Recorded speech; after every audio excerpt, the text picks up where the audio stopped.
ਵਾਹਿਗੁਰੂ ਜੀ ਕਾ ਖਾਲਸਾ ਵਾਹਿਗੁਰੂ ਜੀ ਕੀ ਫਤਿਹ।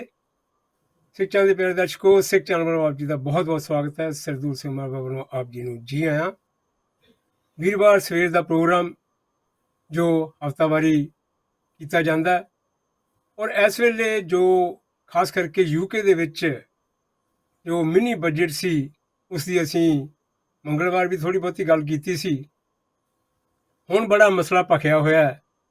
ਇਹਦੇ ਵਿੱਚ IMF ਉਸ ਦੀ ਵੀ ਇਨਵੋਲਵਮੈਂਟ ਹੋ ਗਈ। ਉਹਨਾਂ ਨੇ ਵੀ ਕਿਹਾ ਵੀ ਇਹ ਜੋ ਟੈਕਸ ਕੱਟ ਆ ਉਹ ਠੀਕ ਨਹੀਂ। ਅਤੇ ਵੈਸੇ ਜਿਹੜਾ ਚਾਂਸਲਰ ਹੈਗਾ ਕੁਆਟਿੰਗ, ਉਹਨੇ ਜਿਹੜੀਆਂ ਬੈਂਕਸ ਹੈਗੀਆਂ, ਜਿੱਦਾਂ ਉਹਨਾਂ ਦੇ ਨਾਂ ਤਾਂ ਨਹੀਂ ਅਸੀਂ ਲੈਣੇ, ਪਰ ਜਿਹੜੀਆਂ ਮੇਨ ਬੈਂਕਸ ਹੈਗੀਆਂ ਉਹਨਾਂ ਦੇ ਜਿਹੜੇ ਲੀਡਰ ਹੈਗੇ ਉਹਨਾਂ ਦੇ ਨਾਲ ਗੱਲਬਾਤ ਕੀਤੀ ਹੈ ਕਿ ਉਹਦਾ ਪਲਾਨ ਕੀ ਹੈਗਾ, ਕਿਸ ਤਰ੍ਹਾਂ ਹੈ। ਅਤੇ ਬੈਂਕ ਆਫ ਇੰਗਲੈਂਡ ਨੇ ਵੀ ਥੋੜ੍ਹੀ ਜਿਹੀ ਵਿੱਚ ਇਹਦੇ ਇੰਟਰਵੀਨ ਕੀਤੀ ਹੈਗੀ ਹੈ ਕਿ ਜੋ ਕੁਛ ਇਹ ਹੋ ਰਿਹਾ ਇਹ ਸਸਟੇਨੇਬਲ ਹੈ ਕਿ ਨਹੀਂ ਹੈ। ਪਰ ਅਸੀਂ ਗੱਲ ਜਿਹੜੀ ਹੈਗੀ ਆ ਉਹ ਇਹ ਗੱਲ ਕਰਾਂਗੇ ਕਿ ਜੋ IMF ਹੈਗੀ ਆ, ਇੰਟਰਨੈਸ਼ਨਲ ਮੋਨੀਟਰੀ ਫੰਡ, ਉਹਨਾਂ ਨੇ ਇਹਦੇ ਬਾਰੇ ਕੀ ਕਿਹਾ ਹੈਗਾ। ਅਤੇ ਪਰ ਜੇ ਇਹ ਦੇਖਿਆ ਜਾਵੇ, ਜੋ ਡੈਟ ਹੈਗੀ ਆ, ਜੋ ਕਰਜ਼ਾ ਹੈਗਾ, ਇਹ ਅੱਜ ਨਵਾਂ ਨਹੀਂ ਚੜ੍ਹਿਆ। ਇਹ ਪਿਛਲੇ ਸਾਲਾਂ ਤੋਂ ਜਿੰਨੀਆਂ ਗੌਰਮੈਂਟਾਂ ਆਈਆਂ, ਕੈਮਰਨ ਤੋਂ ਲੈ ਕੇ, ਕੈਮਰਨ ਤੋਂ ਪਹਿਲਾਂ ਵੀ ਲੈ ਕੇ, ਔਰ ਕੈਮਰਨ ਦੇ ਟਾਈਮ 'ਤੇ 400 ਬਿਲੀਅਨ ਕਰਜ਼ਾ ਚੁੱਕਿਆ ਸੀ। ਜਦੋਂ ਸੂਨਕ ਨੇ ਵੀ ਚੱਕਿਆ, ਪਰ ਉਸ ਨੇ ਚੱਕਿਆ ਸੀ ਜਦੋਂ ਕਿਉਂਕਿ ਪੈਂਡੈਮਿਕ ਜੋ ਵੀ ਕਰੋਨਾ ਦੀ ਗੱਲਬਾਤ ਮਾਰਾਮਾਰੀ ਹੋ ਰਹੀ ਸੀ ਉਹਦੇ ਬਾਰੇ ਦੇ ਵਿੱਚ, ਅਤੇ ਹੁਣ ਵੀ ਚੱਕਿਆ ਗਿਆ। ਔਰ ਜੇ ਦੇਖਿਆ ਜਾਵੇ ਦੁਨੀਆ ਦੇ ਜਿੰਨੇ ਵੀ ਮੁਲਕ ਹੈਗੇ ਆ ਉਹ ਸਾਰੇ ਦੇ ਸਾਰੇ ਤਕਰੀਬਨ ਕਰਜ਼ੇ ਦੇ ਉੱਤੇ ਹੀ ਕੰਮ ਕਰਦੇ ਹੈਗੇ ਆ, ਇਕੋਨਮੀ ਨੂੰ ਕਿਸ ਤਰ੍ਹਾਂ ਚਲਾਉਣਾ ਹੈ। ਅਤੇ ਪਰ ਉਹ ਕਰਜ਼ਾ ਕਦੀ ਮੋੜਿਆ ਵੀ ਜਾਂਦਾ, ਕਦੀ ਕੋਈ ਡੈਟ ਫ੍ਰੀ ਕੰਟਰੀ ਹੋਈ ਹੈਗੀ ਕਿ ਨਹੀਂ ਹੋਈ, ਨੋ। ਸੋ ਇਹ ਜਿਹੜੀਆਂ ਗੱਲਾਂ ਹੈਗੀਆਂ ਇਹ ਦੇਖਣ ਵਾਲੀਆਂ ਹੈਗੀਆਂ। ਪਰ ਮੈਨੂੰ ਲੱਗ ਇਹ ਰਿਹਾ ਗਿਆ ਵੀ ਜਿਹੜਾ ਮਿਨੀ ਬਜਟ ਹੈ ਇਹਨੇ ਜਿਹੜੀ ਤਰਸੱਲੀ ਜਿਹੀ ਮਚਾ ਦਿੱਤੀ ਹੈ, ਪਰ ਤਰਸੱਲੀ ਇੰਨੀ ਹੈ ਨਹੀਂ ਸੀ ਜਿੰਨੀ ਮਚਾ ਦਿੱਤੀ ਗਈ ਜੋ ਸਾਨੂੰ ਅਖਬਾਰਾਂ ਦੱਸ ਰਹੀਆਂ ਹੈਗੀਆਂ। ਪਰ ਜਿਸ ਦੇ ਦੂਸਰੇ ਪਾਸੇ ਲੇਬਰ ਪਾਰਟੀ ਦੀ ਕਾਨਫਰੰਸ, ਉਹਦੇ ਵਿੱਚ ਉਹਨਾਂ ਦੇ ਲੀਡਰ ਨੇ, ਸਟਾਰਮਰ ਨੇ ਵੀ ਕਾਫੀ ਕਿਹਾ ਹੈਗਾ ਜੀ ਲੇਬਰ ਪਾਰਟੀ ਆਹ ਕਰੇਗੀ, ਉਹ ਕਰੇਗੀ। ਔਰ ਮੈਨੂੰ ਯਾਦ ਹੈ ਕਿ ਮੰਗਲਵਾਰ ਬਲਦੇਵ ਜੀ ਹੁਣਾਂ ਨੇ ਕਿਹਾ ਵੀ ਜਦੋਂ ਗੌਰਮੈਂਟ ਆ ਜਾਂਦੀ ਹੈ ਤੇ ਉਹਦੇ ਹੱਥ ਵੱਸ ਕਿੰਨਾ ਕੁ ਹੁੰਦਾ ਹੈਗਾ, ਉਹ ਕੀ ਕੀਤਾ ਜਾਂਦਾ ਹੈਗਾ, ਉਹ ਕਿੰਨਾ ਕੁ ਕਰ ਸਕਦੇ ਹੁੰਦੇ ਆ। ਇਹ ਬਾਹਰ ਉਸ ਤੋਂ ਪਹਿਲਾਂ ਰੌਲੀ ਕਾਫੀ ਪਾਈ, ਇਹ ਪੋਲੀਟੀਸ਼ੀਅਨ ਦਾ ਕੰਮ ਹੀ ਹੁੰਦਾ ਹੈ। ਆਓ ਆਪਾਂ ਜੁੜੀਏ ਡਾਕਟਰ ਬਲਦੇਵ ਸਿੰਘ ਜੀ ਕੰਦੋਲਾ ਤੇ ਕੈਨੇਡਾ ਗਏ ਹੋਏ ਸਾਡੇ ਸਾਥੀ ਸ਼ਿੰਦਰਪਾਲ ਜੀ ਮਾਹਲ, ਵੈਨਕੂਵਰ ਸਰੀ ਤੋਂ, ਉਹ ਵੀ ਸਾਡੇ ਨਾਲ ਨੇ, ਕਿਉਂਕਿ ਉਹ ਸਾਨੂੰ ਕੈਨੇਡਾ ਦੀਆਂ ਜੋ ਵੀ ਉੱਥੇ ਸਰਗਰਮੀਆਂ ਹੈਗੀਆਂ ਉਹਦੇ ਬਾਰੇ ਜਾਣਕਾਰੀ ਦੇਣਗੇ। ਤਾਂ ਜੋ ਇਹ ਟਰਮਾਇਲ ਜਾਂ ਇਹ ਹਫੜਾ ਦਫੜੀ ਜੇ ਜਿਹੜੀ ਹਲਚਲ ਮਚੀ ਹੋਈ ਆ ਇਹ ਇਸ ਵੇਲੇ ਇਕੋਨਮੀ ਦੀ, ਉਹਦੇ 'ਤੇ ਕੈਨੇਡਾ ਦਾ ਵੀ ਮੇਰਾ ਖਿਆਲ ਅਸਰ, ਅਮਰੀਕਾ ਦਾ ਵੀ, ਅਤੇ ਕਿਉਂਕਿ ਰਸ਼ੀਆ ਦੀ ਯੂਕਰੇਨ ਦੀ ਵਾਰ ਜਿਹੜੀ ਹੈਗੀ ਆ ਉਹਦੇ ਬਹੁਤ ਸਾਰੇ ਫੈਕਟਰਸ ਹੈਗੇ ਆ। ਆਓ ਪਹਿਲਾਂ ਇਹਨਾਂ ਦਾ ਸਵਾਗਤ ਕਰਦੇ ਹਾਂ, ਫਿਰ ਗੱਲਬਾਤ ਸ਼ੁਰੂ ਕਰਦੇ ਹਾਂ। ਬਲਦੇਵ ਜੀ ਤੇ ਸ਼ਿੰਦਰਪਾਲ ਜੀ, ਬਹੁਤ ਬਹੁਤ ਧੰਨਵਾਦ ਜੁਆਇਨ ਕਰਨ ਦਾ, ਸਾਡੇ ਨਾਲ ਜੁੜਨ ਦਾ। ਵਾਹਿਗੁਰੂ ਜੀ ਕਾ ਖਾਲਸਾ, ਵਾਹਿਗੁਰੂ ਜੀ ਕੀ ਫਤਿਹ। ਵਾਹਿਗੁਰੂ ਜੀ ਕੀ ਫਤਿਹ ਜੀ। ਵਾਹਿਗੁਰੂ ਜੀ ਕੀ ਖਾਲਸਾ, ਵਾਹਿਗੁਰੂ ਜੀ ਕੀ ਫਤਿਹ ਜੀ। ਸ਼ਿੰਦਰ ਜੀ, ਤੁਹਾਡੇ ਵੱਲ ਵੀ ਆਉਣੇ ਆ, ਤੇ ਸਾਡੇ ਤੁਸੀਂ ਹੁਣ ਤਕਰੀਬਨ 3 ਕੁ ਹੋ ਗਏ, 3.5 ਹਫ਼ਤੇ ਹੋ ਗਏ ਸਾਡੇ ਕੋਲੋਂ ਗਿਆ ਨੂੰ, ਵਿਛੜਿਆ ਨੂੰ। ਟੈਲੀਫੋਨਾਂ ਦੀ ਗੱਲ ਤਾਂ ਹੁੰਦੀ ਰਹਿੰਦੀ, ਚਲੋ ਅੱਜ ਤੁਹਾਨੂੰ ਅਸੀਂ ਆਪਣੀ ਟੈਲੀਵਿਜ਼ਨ ਸਕਰੀਨ ਦੇ ਉੱਤੇ ਵੀ ਦੇਖ ਰਿਹਾ। ਬਲਦੇਵ ਜੀ, ਜਿਹੜੀ ਗੱਲ ਜੇ ਸ਼ੁਰੂ ਕਰੀਏ, IMF, what is it and why does it matter? ਇਹ IMF ਜਿਹੜੀ ਮੈਂ ਤੁਹਾਨੂੰ ਦੱਸਿਆ ਹੈਗਾ ਵੀ ਇੰਟਰਨੈਸ਼ਨਲ ਇਹ ਜਿਹੜੀ ਆਰਗੇਨਾਈਜੇਸ਼ਨ ਹੈਗੀ ਆ, ਇਹਦੇ ਤਕਰੀਬਨ 190 ਕੰਟਰੀਜ਼ ਮੈਂਬਰ ਨੇ। ਅਤੇ ਤਾਂ ਕਿ ਇਹਨਾਂ ਦਾ ਜਿਹੜਾ ਮੇਨ ਫੰਕਸ਼ਨ ਇਹ ਹੈਗਾ to stabilise the global economy. ਅਤੇ ਹੁਣ ਜਿਹੜਾ ਇਹ ਮੈਂ ਵਜ੍ਹਾ ਗੱਲ ਕਹੀ ਹੈਗੀ, ਜੋ ਪੇਪਰਸ ਕਹਿ ਰਹੇ ਆ, ਅਤੇ ਜੋ ਆਮ ਗੱਲਾਂ ਹੋ ਰਹੀਆਂ, ਜਿੱਦਾਂ ਜਿਹਨੂੰ ਪੋਲੀਟੀਸ਼ੀਅਨ ਕਹਿੰਦੇ ਹੁੰਦੇ ਡੋਰ ਸਟੈਪ ਦੇ ਉੱਤੇ, ਉਹ ਗੱਲਾਂ ਇਹ ਹੋ ਰਹੀਆਂ ਹੈਗੀਆਂ ਵੀ ਜਿਹੜਾ ਮਿਨੀ ਬਜਟ ਹੈਗਾ ਇਹ ਇੱਕ ਹਵਾ ਜਿਹਾ ਬਣਾ ਦਿੱਤਾ ਗਿਆ ਵੀ already it is not bad as it seems, ਕਿ ਉਹਨਾਂ ਨੇ ਜਿਹੜੀ ਟੈਕਸ ਕਟਿੰਗ ਕੀਤੀ ਹੈਗੀ ਆ ਉਹਦੇ ਨਾਲ ਜਿਹੜੀ ਬੋਰੋਇੰਗ ਕੀਤੀ ਹੈਗੀ ਹੈ। ਤਾਂ ਆਪਾਂ ਮੰਗਲਵਾਰ ਥੋੜ੍ਹੀ ਬਹੁਤੀ ਗੱਲ ਕੀਤੀ ਸੀ, ਤੁਸੀਂ ਇਹਨੂੰ ਕਿੱਥੋਂ ਸ਼ੁਰੂ ਕਰਨਾ ਚਾਹੁੰਦੇ? ਬਿਲਕੁਲ ਸਰਦੂਲ ਜੀ, ਦੇਖੋ ਤੁਸੀਂ ਕਿਹਾ ਹੈਗਾ ਕਿ ਉਹ ਬਹੁਤ ਇਹ ਜਿਹੜਾ ਮਿਨੀ ਬਜਟ ਜਿਹਨੂੰ ਕਹਿੰਦੇ ਆ ਕਿ ਬਹੁਤ ਹੀ ਵੱਡੀ ਗੱਲ ਤਾਂ ਨਹੀਂ ਸੀਗੀ। ਨਵੀਂ ਸਰਕਾਰ ਬਣੀ ਸੀ, ਨਵੀਂ ਪ੍ਰਧਾਨ ਮੰਤਰੀ ਆਈ ਹੈਗੀ ਆ, ਨਵੇਂ ਚਾਂਸਲਰ ਆਏ ਹੈਗੇ ਆ, ਤੇ ਲੋਕ ਵੀ ਇਹ ਐਕਸਪੈਕਟ ਕਰਦੇ ਸੀ ਕਿ ਬਈ ਇਹਨਾਂ ਵੱਲੋਂ ਸੁਣਿਆ ਜਾਵੇ ਵੀ ਇਹ ਕੀ ਕਰਨਗੇ। ਤੇ ਉਹ ਜਿਹੜਾ ਪੱਧਰਕਾਰਾ ਇਹਨਾਂ ਨੇ ਆਉਂਦਿਆਂ ਨੇ ਕੀਤਾ ਹੈਗਾ ਉਹ ਆਪਣੇ ਸਾਹਮਣੇ ਆ ਹੀ ਗਿਆ ਹੈਗਾ। ਤੇ ਬਾਕੀ ਤੁਸੀਂ ਕਿਹਾ ਕਿ ਇੰਨੀ ਵੱਡੀ ਗੱਲ ਨਹੀਂ ਸੀ ਜਿਹੜੀ ਕਿ ਬਣ ਗਈ ਹੈਗੀ ਆ। ਜ਼ਰੂਰ ਕਿਉਂਕਿ ਉਹ ਮਿਨੀ ਬਜਟ ਸੀਗਾ ਤੇ ਉਹ ਜੋ ਕਿ ਇਹ ਆਪਣੀ ਨਵੀਂ ਪ੍ਰਧਾਨ ਮੰਤਰੀ ਜਦੋਂ ਇਲੈਕਸ਼ਨ ਲੜ ਰਹੀ ਸੀ, ਉਹ ਬਾਰ-ਬਾਰ ਇਹੀ ਕਹਿ ਰਹੀ ਸੀ ਕਿ ਉਹਨੇ ਜਿਹੜੇ ਟੈਕਸ ਆ ਉਹ ਘਟਾਉਣੇ ਹੈਗੇ ਆ ਤੇ ਜਿਹੜਾ ਖਰਚਾ ਉਹਨੇ ਵਧਾਉਣਾ ਹੈਗਾ, ਉਹ ਜਿਹੜਾ ਘਾਪਾ ਪੂਰਾ ਆ ਉਹ ਉਹਨੇ ਕਿਸ ਤਰ੍ਹਾਂ ਕਰਨਾ, ਉਹਦੇ ਬਾਰੇ ਉਹਨੇ ਕੁਝ ਨਹੀਂ ਸੀ ਦੱਸਿਆ। ਤੇ ਜਦੋਂ ਇਹ ਆਪਣੇ ਨਵੇਂ ਚਾਂਸਲਰ ਸਾਹਿਬ ਕਵਰਟਿੰਗ ਨੇ ਆਪਣਾ ਸਟੇਟਮੈਂਟ ਦਿੱਤੀ ਹੈਗੀ ਮਿਨੀ ਬਜਟ ਦੀ, ਤੇ ਉਹਦੇ ਵਿੱਚ ਜੋ ਉਹਨਾਂ ਨੇ ਕਿਹਾ ਸੀਗਾ ਕਿ ਬਈ ਅਸੀਂ ਜਿਹੜੇ ਟੈਕਸ ਆ, ਇਨਕਮ ਟੈਕਸ ਆ, ਉਹਨੂੰ ਘਟਾਵਾਂਗੇ, ਔਰ ਉਹਨਾਂ ਨੇ ਉਹ ਘਟਾਇਆ ਵੀ ਹੈਗਾ। ਉਹਦੇ 'ਚ ਸਭ ਤੋਂ ਜ਼ਿਆਦਾ ਅਮੀਰ ਲੋਕਾਂ ਦੇ ਲਈ ਬਹੁਤ ਜ਼ਿਆਦਾ ਘਟਾਇਆ ਹੈਗਾ। ਤੁਹਾਡੇ ਵਰਗੇ ਜਾਂ ਮੇਰੇ ਵਰਗੇ ਜਿਹੜੇ ਗਰੀਬ ਹੈਗੇ ਆ, ਉਹਨਾਂ ਦੇ ਲਈ ਐਵੇਂ ਜਿੱਦਾਂ ਕਹਿੰਦੇ ਹੁੰਦੇ ਨੇ, ਇੱਕ ਬੁਰਕੀ ਜਿਹੀ ਸਿੱਟ ਦਿੱਤੀ ਹੈਗੀ ਆ, ਲਓ ਜੀ ਤੁਸੀਂ ਵੀ ਖਾ ਲਓ। ਸੋ ਇਹਦੀ ਹਫੜਾ ਦਫੜੀ ਕਿਉਂ ਹੋਈ ਹੈਗੀ ਆ? ਉਹ ਇਸ ਲਈ ਹੋਈ ਹੈਗੀ ਆ ਕਿ ਜਿਹੜੀਆਂ ਦੁਨੀਆ ਦੀਆਂ ਵਪਾਰਕ ਅਦਾਰੇ ਹੈਗੇ ਆ, ਵਰਲਡ ਬੈਂਕ ਹੈਗੀ ਆ, ਉਧਰ ਏਸ਼ੀਆ ਦੇ ਜਿਹੜੇ ਵਪਾਰੀ ਹੈਗੇ ਆ, ਟੋਕੀਓ ਦੇ ਵਿੱਚ ਜਾਂ ਸਿੰਗਾਪੁਰ ਜਾਂ ਹਾਂਗਕਾਂਗ ਦੇ ਵਿੱਚ, ਉਹਨਾਂ ਨੇ ਇਹ ਮਹਿਸੂਸ ਕੀਤਾ ਕਿ ਜੇਕਰ ਬਰਤਾਨਵੀ ਸਰਕਾਰ ਜਿਹੜੀ ਆ ਇੰਨੇ ਟੈਕਸ ਘਟਾ ਰਹੀ ਆ, ਔਰ ਉਹ ਆਪਣੇ ਦੇਸ਼ ਨੂੰ ਸਿਰਫ ਤੇ ਸਿਰਫ ਕਰਜ਼ੇ ਤੇ ਚਲਾਉਣਾ ਚਾਹੁੰਦੇ ਆ, ਔਰ ਉਹ ਕਰਜ਼ਾ ਵੀ ਬਹੁਤ ਲੈਣ ਦੀ ਕੋਸ਼ਿਸ਼ ਕਰ ਰਹੇ ਆ, ਤੇ ਉਹਨਾਂ ਨੇ ਇਹ ਜਿਹੜਾ ਕਰਜ਼ਾ ਆ ਵਾਪਸ ਕਿਸ ਤਰ੍ਹਾਂ ਕਰਨਾ ਹੈਗਾ। ਉਸ ਤੇ ਮੱਦੇ ਨਜ਼ਰ ਕੀ ਹੋਇਆ ਹੈਗਾ ਕਿ ਜਿਹੜਾ ਆਪਣਾ ਪਾਉਂਡ ਸੀਗਾ, ਉਹ ਡਾਲਰ ਦੇ, ਤੁਹਾਨੂੰ ਪਤਾ ਹੀ ਹੈ ਕਿ ਵੀ ਦੁਨੀਆ ਤੇ ਜਿਹੜੀ ਡਾਲਰ ਕਰੰਸੀ ਹੈਗੀ ਅਮਰੀਕਾ ਦੀ, ਉਹਦਾ ਰਾਜ ਆ ਹਰ ਪਾਸੇ। ਜਿੰਨਾ ਵੀ ਵਪਾਰ ਹੁੰਦਾ ਸਾਰਾ ਡਾਲਰਾਂ ਦੇ ਵਿੱਚ ਹੁੰਦਾ, ਔਰ ਡਾਲਰ ਦੇ ਮੁਕਾਬਲੇ ਇੱਕਦਮ ਫੇ ਜਿਹੜਾ ਪਾਉਂਡ ਹੈਗਾ ਆ ਉਹ ਗਿਰਨਾ ਸ਼ੁਰੂ ਹੋ ਗਿਆ, ਜਿਹੜਾ ਕਿ 1.2 ਜਾਂ 3 ਦੇ ਨੇੜੇ ਤੇੜੇ ਸੀਗਾ। ਉਹ ਇਸ ਵੇਲੇ ਲਗਭਗ ਡਾਲਰ ਦੇ ਬਰਾਬਰ ਆ ਗਿਆ ਹੈਗਾ। ਮਤਲਬ ਕਿ ਇੱਕ ਅਮਰੀਕੀ ਡਾਲਰ ਦਾ ਇੱਕ ਪਾਉਂਡ ਮਿਲੇਗਾ ਤੁਹਾਨੂੰ ਅੰਤਰਰਾਸ਼ਟਰੀ ਮਾਰਕੀਟ ਦੇ ਉੱਤੇ। ਅੱਛਾ, ਉਹਦੇ ਨਾਲ ਕੀ ਹੁੰਦਾ ਕਿ ਆਪਣੀ ਜਿਹੜੀ ਹੈਗੀ ਆ ਬੈਂਕ ਆਫ ਇੰਗਲੈਂਡ, ਉਹਨਾਂ ਨੂੰ ਵੀ ਇਹ ਤੋਂ ਬਹੁਤ ਖਤਰਾ ਲੱਗਾ। ਜਿਹੜੀ ਇੰਟਰਨੈਸ਼ਨਲ ਮੋਨਿਟਰੀ ਫੰਡ ਤੁਸੀਂ ਕਿਹਾ ਹੈਗਾ, ਉਹਨਾਂ ਨੇ ਵੀ ਬਹੁਤ ਹੀ ਇਹਦੇ ਤੇ ਚਿੰਤਾ ਜਤਾਈ ਹੈਗੀ ਆ ਕਿ ਜੋ ਬ੍ਰਿਟਿਸ਼ ਸਰਕਾਰ ਨੇ ਇਹ ਅਨਾਉਂਸ ਕੀਤਾ ਹੈਗਾ, ਇੱਥੋਂ ਤੱਕ ਕਿ ਉਹਨਾਂ ਨੇ ਇਹ ਵੀ ਨੋਟ ਲਿਆ ਹੈਗਾ ਕਿ ਜੋ ਚਾਂਸਲਰ ਸਾਹਿਬ ਨੇ ਦੂਸਰੇ ਦਿਨ ਕਹਿ ਦਿੱਤੇ ਸੀਗੇ ਕਿ ਬਈ ਇਹ ਤਾਂ ਛੋਟੀ ਜੀ ਗੱਲ ਆ, ਹਜੇ ਤਾਂ ਬਹੁਤ ਕੁਝ ਅਨਾਉਂਸ ਕਰਨ ਵਾਲਾ ਸਾਡੇ ਵੱਲੋਂ ਹੋਏਗਾ। ਤੇ ਉਹਦੇ ਨਾਲ ਜਿਹੜੇ ਦੁਨੀਆ ਦੇ ਵਪਾਰੀ ਸੀਗੇ, ਇੰਟਰਨੈਸ਼ਨਲ ਮੋਨਿਟਰੀ ਫੰਡ ਹੋਇਆ ਜਾਂ ਆਪਣੀ ਬੈਂਕ ਆਫ ਇੰਗਲੈਂਡ ਹੋਈ, ਉਹ ਘਬਰਾ ਗਏ ਹੈਗੇ ਆ, ਕਿਉਂਕਿ ਬਹੁਤ ਕੀਮਤ ਘਟੀ ਹੈਗੀ ਆ ਪਾਉਂਡ ਦੀ। ਇਸ ਲਈ ਉਹ ਬਾਰ-ਬਾਰ ਇਹਨਾਂ ਨੂੰ ਕਹਿ ਰਹੇ ਕਿ ਬਈ ਆਪਣੀ ਜਿਹੜੀ ਪਾਲਿਸੀ ਤੁਸੀਂ ਅਨਾਉਂਸ ਕੀਤੀ ਹੈਗੀ ਆ, ਇਹਦੇ ਤੇ ਦੁਬਾਰਾ ਗੌਰ ਕਰਨ ਦੀ ਕੋਸ਼ਿਸ਼ ਕਰੋ, ਕਿ ਸਾਨੂੰ ਲੱਗਦਾ ਕਿ ਇਹ ਚੰਗੀ ਨਹੀਂ ਹੈਗੀ। ਔਰ ਉਹਦੇ ਤੇ ਇਹਨਾਂ ਨੂੰ ਗੌਰ ਕਰਨ ਦੇ ਲਈ ਵੀ ਮਜਬੂਰ ਹੋਣਾ ਪੈ ਰਿਹਾ, ਕਿਉਂਕਿ ਪਾਉਂਡ ਦੀ ਜਿਹੜੀ ਕੀਮਤ ਹੈਗੀ ਆ ਡਾਲਰ ਦੇ ਮੁਕਾਬਲੇ ਇੰਨੀ ਘਟ ਰਹੀ ਹੈਗੀ ਆ। ਆਪਾਂ ਨੂੰ ਮਹਿੰਗਾਈ ਦਾ ਸਾਹਮਣਾ ਕਰਨਾ ਪਊਗਾ। ਆਪਣਾ ਜਿੰਨਾ ਵੀ ਭੋਜਨ ਹੈਗਾ ਆ ਉਹ ਸਾਰਾ ਬਾਹਰੋਂ ਆਉਂਦਾ, ਤੇ ਉਹ ਆਪਣੇ ਪਾਉਂਡ ਦੀ ਕੀਮਤ ਘਟਣ ਦੇ ਨਾਲ ਉਹ ਜਿਹੜੀ ਮਹਿੰਗਾਈ ਆ ਵਧੇਗੀ, ਔਰ ਸਾਡੇ ਤੇ ਹੋਰ ਵੀ ਬੁਰਾ ਅਸਰ ਪਏਗਾ।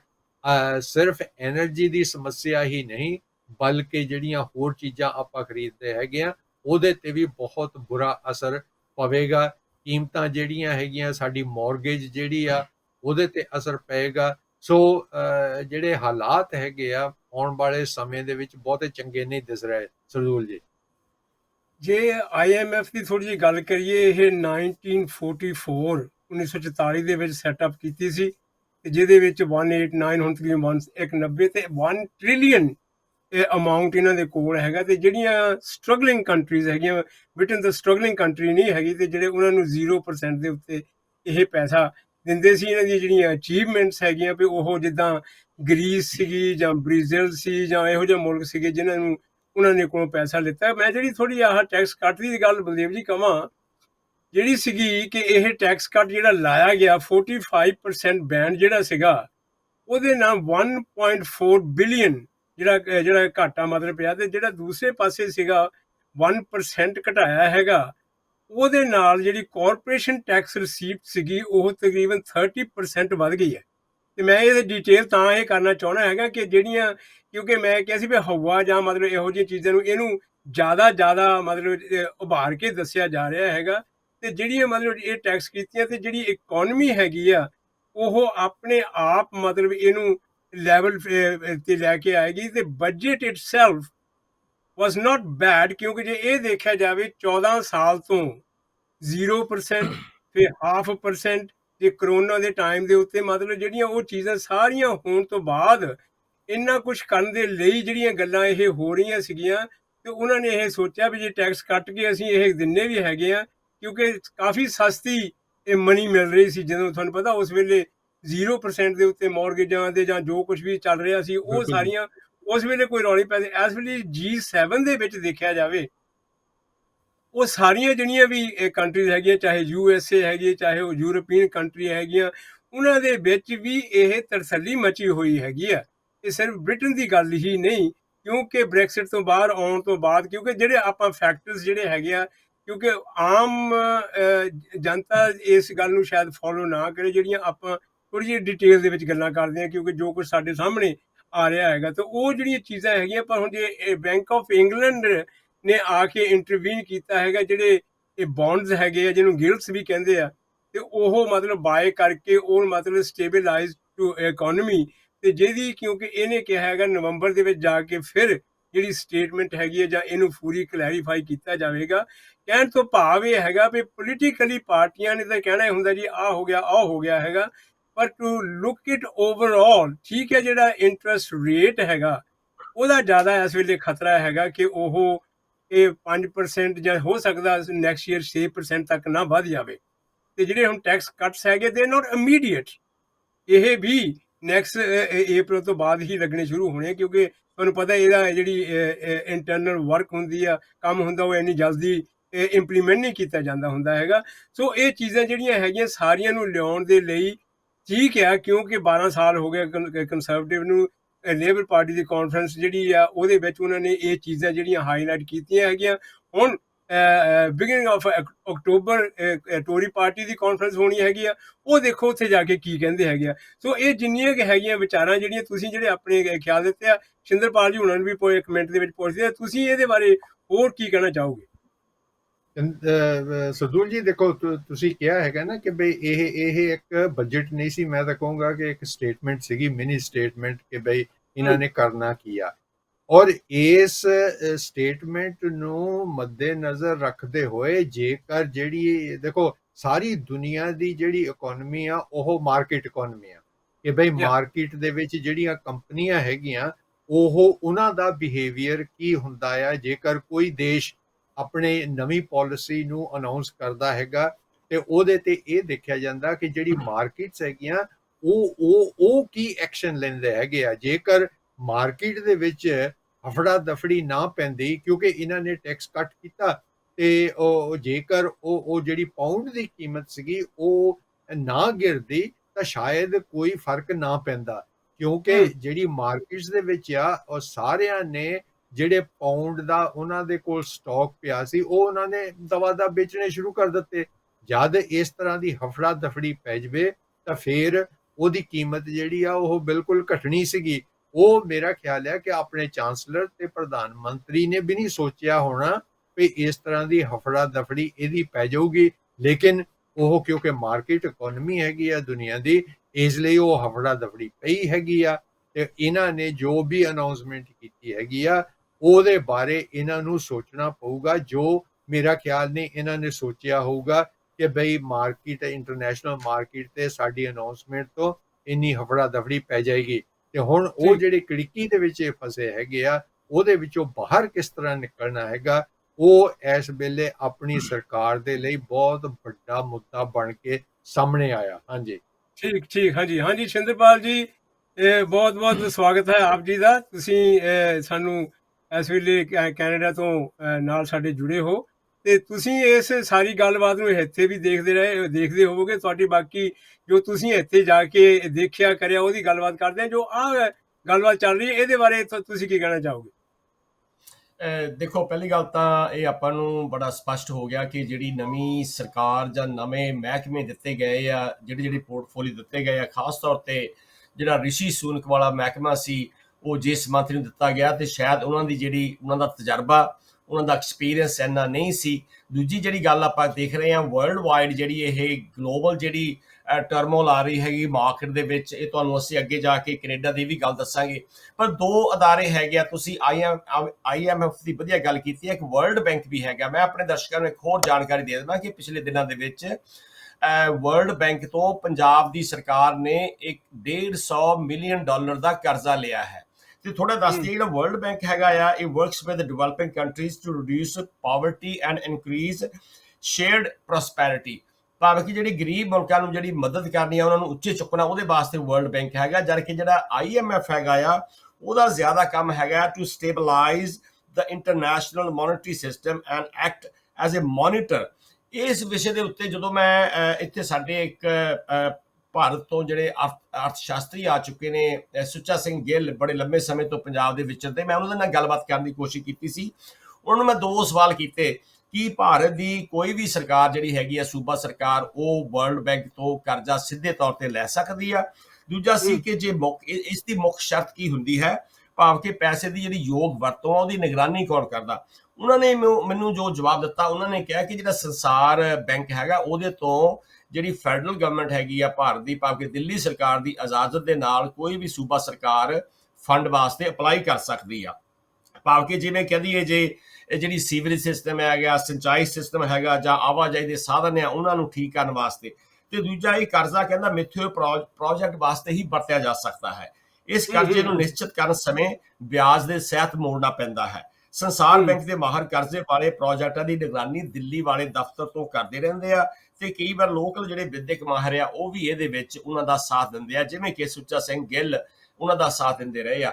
ਸੋ ਦੇਖਦੇ ਆ ਕਿ ਇਸ ਵੇਲੇ ਬਰਤਾਨੀਆ, ਤੁਹਾਨੂੰ ਪਤਾ ਹੈ, ਕੋਵਿਡ ਦੀ ਜਿਹੜੀ ਮਾਰ ਹਲੇ ਉਸ ਤੋਂ ਨਿਕਲਿਆ ਨਹੀਂ ਸੀਗਾ, ਤੇ ਉਹਨਾਂ ਨੂੰ ਇੱਕ ਹੋਰ ਮਾਰ ਪੈ ਰਹੀ ਹੈਗੀ ਆ। ਔਰ ਕਰਜ਼ਾ ਜਿਹੜਾ ਸਰਕਾਰ ਦੇ ਸਿਰ ਇੰਨਾ ਚੜਿਆ ਹੈ, ਉਹ ਕਿਸ ਤਰ੍ਹਾਂ ਮੋੜਨਾ ਹੈ, ਇਹਦੇ ਬਾਰੇ ਬਲਦੇਵ ਜੀ ਨੇ ਤੁਹਾਨੂੰ ਪਹਿਲਾਂ ਹੀ ਚੇਤਾਵਨੀ ਦੇ ਦਿੱਤੀ ਗਈ ਹੈ। ਪਰ ਦੂਜੇ ਪਾਸੇ ਦੇਖਿਆ ਜਾਵੇ ਬਾਰਬਾ ਜੀ, ਕਿ ਜਿਹੜੀ ਇਕਨੋਮੀ ਹੈਗੀ ਆ, ਜਾਂ ਦੁਨੀਆ ਦਾ ਅਰਥਚਾਰਾ ਹੈ, ਇਹ ਉੱਪਰ ਥੱਲੇ ਹੁੰਦਾ ਰਹਿੰਦਾ ਹੈ। ਹੁਣ ਸਾਨੂੰ ਯਾਦ ਹੈ ਕਿ 1987-88 ਦੇ ਵਿੱਚ ਇੱਕ ਵਾਰ ਜਿਹੜਾ ਇੰਟਰਸਟ ਰੇਟ ਆ, ਅਸੀਂ ਬਰਤਾਨੀਆ ਦੀ ਗੱਲ ਕਰਦੇ ਆ, 17.5% ਹੋ ਗਿਆ ਸੀ। ਉਸ ਵੇਲੇ ਲੋਕਾਂ 'ਚ ਇੰਨੀ ਹਾਹਾਕਾਰ ਮਚੀ ਸੀ, ਜਦੋਂ ਫਿਰ ਥੈਚਰ ਨੇ ਆ ਕੇ ਫਿਰ ਪੋਲ ਟੈਕਸ ਲਾ ਦਿੱਤਾ ਸੀ। ਤੁਹਾਨੂੰ ਪਤਾ ਹੋਣਾ ਕਿੰਨੇ ਮੁਜ਼ਾਹਰੇ ਹੋਏ ਸਨ, ਤੁਹਾਨੂੰ ਉਹਦੀ ਪੂਰੀ ਜਾਣਕਾਰੀ ਹੈ। ਸੋ ਦੂਜੇ ਪਾਸੇ ਦੇਖਦੇ ਆ ਕਿ ਜਿਹੜੀਆਂ ਕੁਛ ਚੰਗੀਆਂ ਗੱਲਾਂ ਹੁੰਦੀਆਂ, ਉਹਦੇ ਨੁਕਸਾਨ ਨੇ, ਫਾਇਦੇ ਵੀ ਹੋਣਗੇ।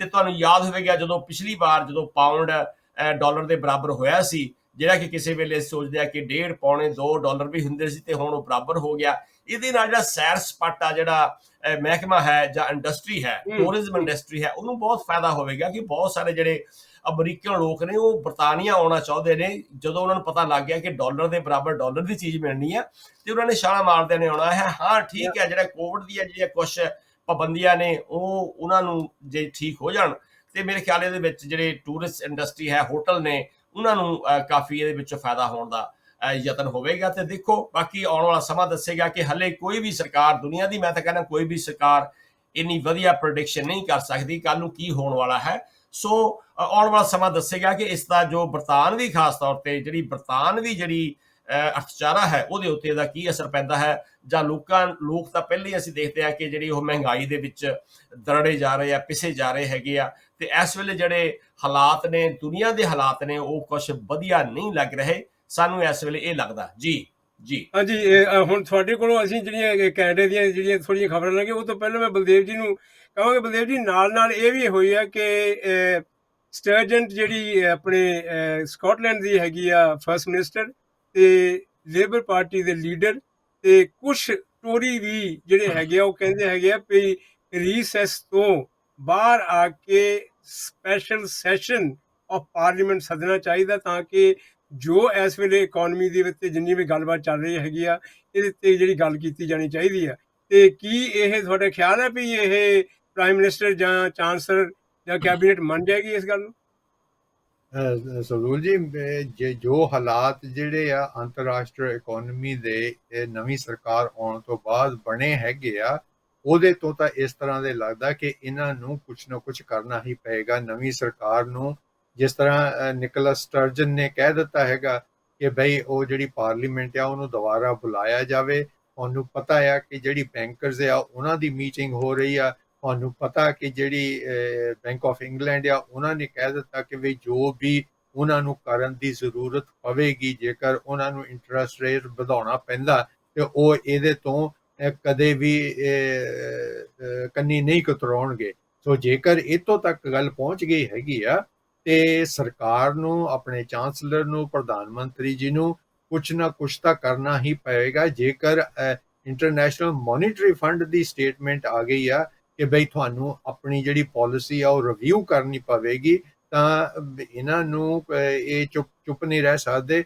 ਮੇਰਾ ਖਿਆਲ ਹੈ ਕਿ ਕੁਛ ਨਾ ਕੁਛ ਸਰਕਾਰ ਨੂੰ ਕਰਨਾ ਹੀ ਪਵੇਗਾ। ਹਾਂਜੀ ਤੇ ਹਾਂਜੀ ਜੀ ਸਿੰਧੇਪਾਲ ਜੀ, ਜਿਹੜੀਆਂ ਹੁਣ ਦੇਖੋ ਇਸ ਵੇਲੇ ਮੇਰਾ ਖਿਆਲ ਜਿਹੜੇ ਇੰਟਰਸਟ ਰੇਟਸ ਹੈਗੇ ਆ ਉਹ ਤਕਰੀਬਨ ਦੁਨੀਆ ਦੇ ਹਰ ਪਾਸਿਓਂ ਇਹ ਵਧਾਉਣ ਦੀ ਕੋਸ਼ਿਸ਼ ਕੈਨੇਡਾ ਦੇ ਵਿੱਚ ਵੀ ਹੋਣਗੇ, ਤੇ ਇਸ ਦੇ ਨਾਲ ਜਿਹੜੀ ਘਰਾਂ ਦੀ ਕੀਮਤ ਹੈ, ਜਿਹੜੀ ਘਰਾਂ ਦੀ ਜਿਹੜੀ ਮਾਰਕੀਟ ਹੈਗੀ ਆ, ਉਹਦੇ ਤੇ ਬਹੁਤ ਜ਼ਿਆਦਾ ਅਸਰ ਪੈਂਦਾ ਹੁੰਦਾ।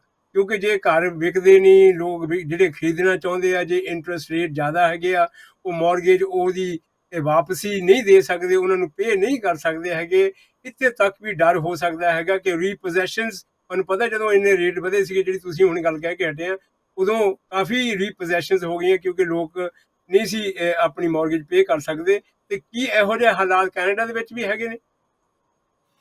ਹਾਂਜੀ, ਅਸੀਂ ਬਰਬਰ ਜੀ ਇਹ ਜਿਹੜੀਆਂ ਜਿੱਦਾਂ ਅਸੀਂ ਇਕੋਨਮੀ ਦੀ ਗੱਲ ਕਰਦੇ ਹਾਂ, ਅਰਥਚਾਰ ਦੀ ਗੱਲ ਕਰਦੇ ਹਾਂ, ਇਸ ਨੇ ਹਰ ਮੁਲਕ ਦੇ ਹਰ ਨਾਗਰਿਕ ਨੂੰ ਬੜਾ ਬੁਰੀ ਤਰ੍ਹਾਂ ਪ੍ਰਭਾਵਿਤ ਕੀਤਾ ਹੈ। ਤੇ ਜਿਹੜੀਆਂ ਕੁਝ ਅੱਜ ਦੀਆਂ ਜਿਹੜੀਆਂ ਅਸੀਂ ਗੱਲਬਾਤ ਦੇ ਵਿੱਚ ਜਿਹੜੀਆਂ ਸਰਗਰਮੀਆਂ ਜਾਂ ਸੁਰਖੀਆਂ ਤੁਹਾਡਾ ਸਾਂਝੀਆਂ ਕਰਨੀਆਂ ਚਾਹਾਂਗੇ, ਉਹਦੇ ਵਿੱਚ ਅਸੀਂ ਗੱਲ ਕਰਾਂਗੇ ਜਿਹੜਾ ਬੈਂਕਾਂ ਦੀਆਂ ਵਿਆਜ ਦੇ ਦਰ ਹੈ ਉਹ ਵੀ ਇੱਥੇ ਵਧੇ ਆ, ਤੇ ਨਾਲ ਦੀ ਨਾਲ ਇੱਥੇ ਘਰਾਂ ਦੀਆਂ ਜਿਹੜੀਆਂ ਕੀਮਤਾਂ ਨੇ ਉਹ ਤੁਸੀਂ ਸੁਣ ਕੇ ਹੈਰਾਨ ਹੋ ਜਾਵੋਗੇ। ਜੋ ਜਿਸ ਹਿਸਾਬ ਦੇ ਨਾਲ ਆਪਾਂ ਲੰਡਨ ਦੀ, ਸੈਂਟਰਲ ਲੰਡਨ ਦੀ ਗੱਲ ਕਰਦੇ ਆ, ਕੈਂਸਿੰਗਟਨ ਦੀ ਗੱਲ ਕਰਦੇ ਆ, ਉਨੀਆਂ ਪ੍ਰਾਈਸਾਂ ਅਸੀਂ ਸਰੀ ਦੇ ਵਿੱਚ, ਵੈਨਕੂਵਰ ਦੇ ਇਲਾਕੇ ਦੇ ਵਿੱਚ ਬਹੁਤ ਜ਼ਿਆਦਾ ਵਧੀਆ ਨੇ।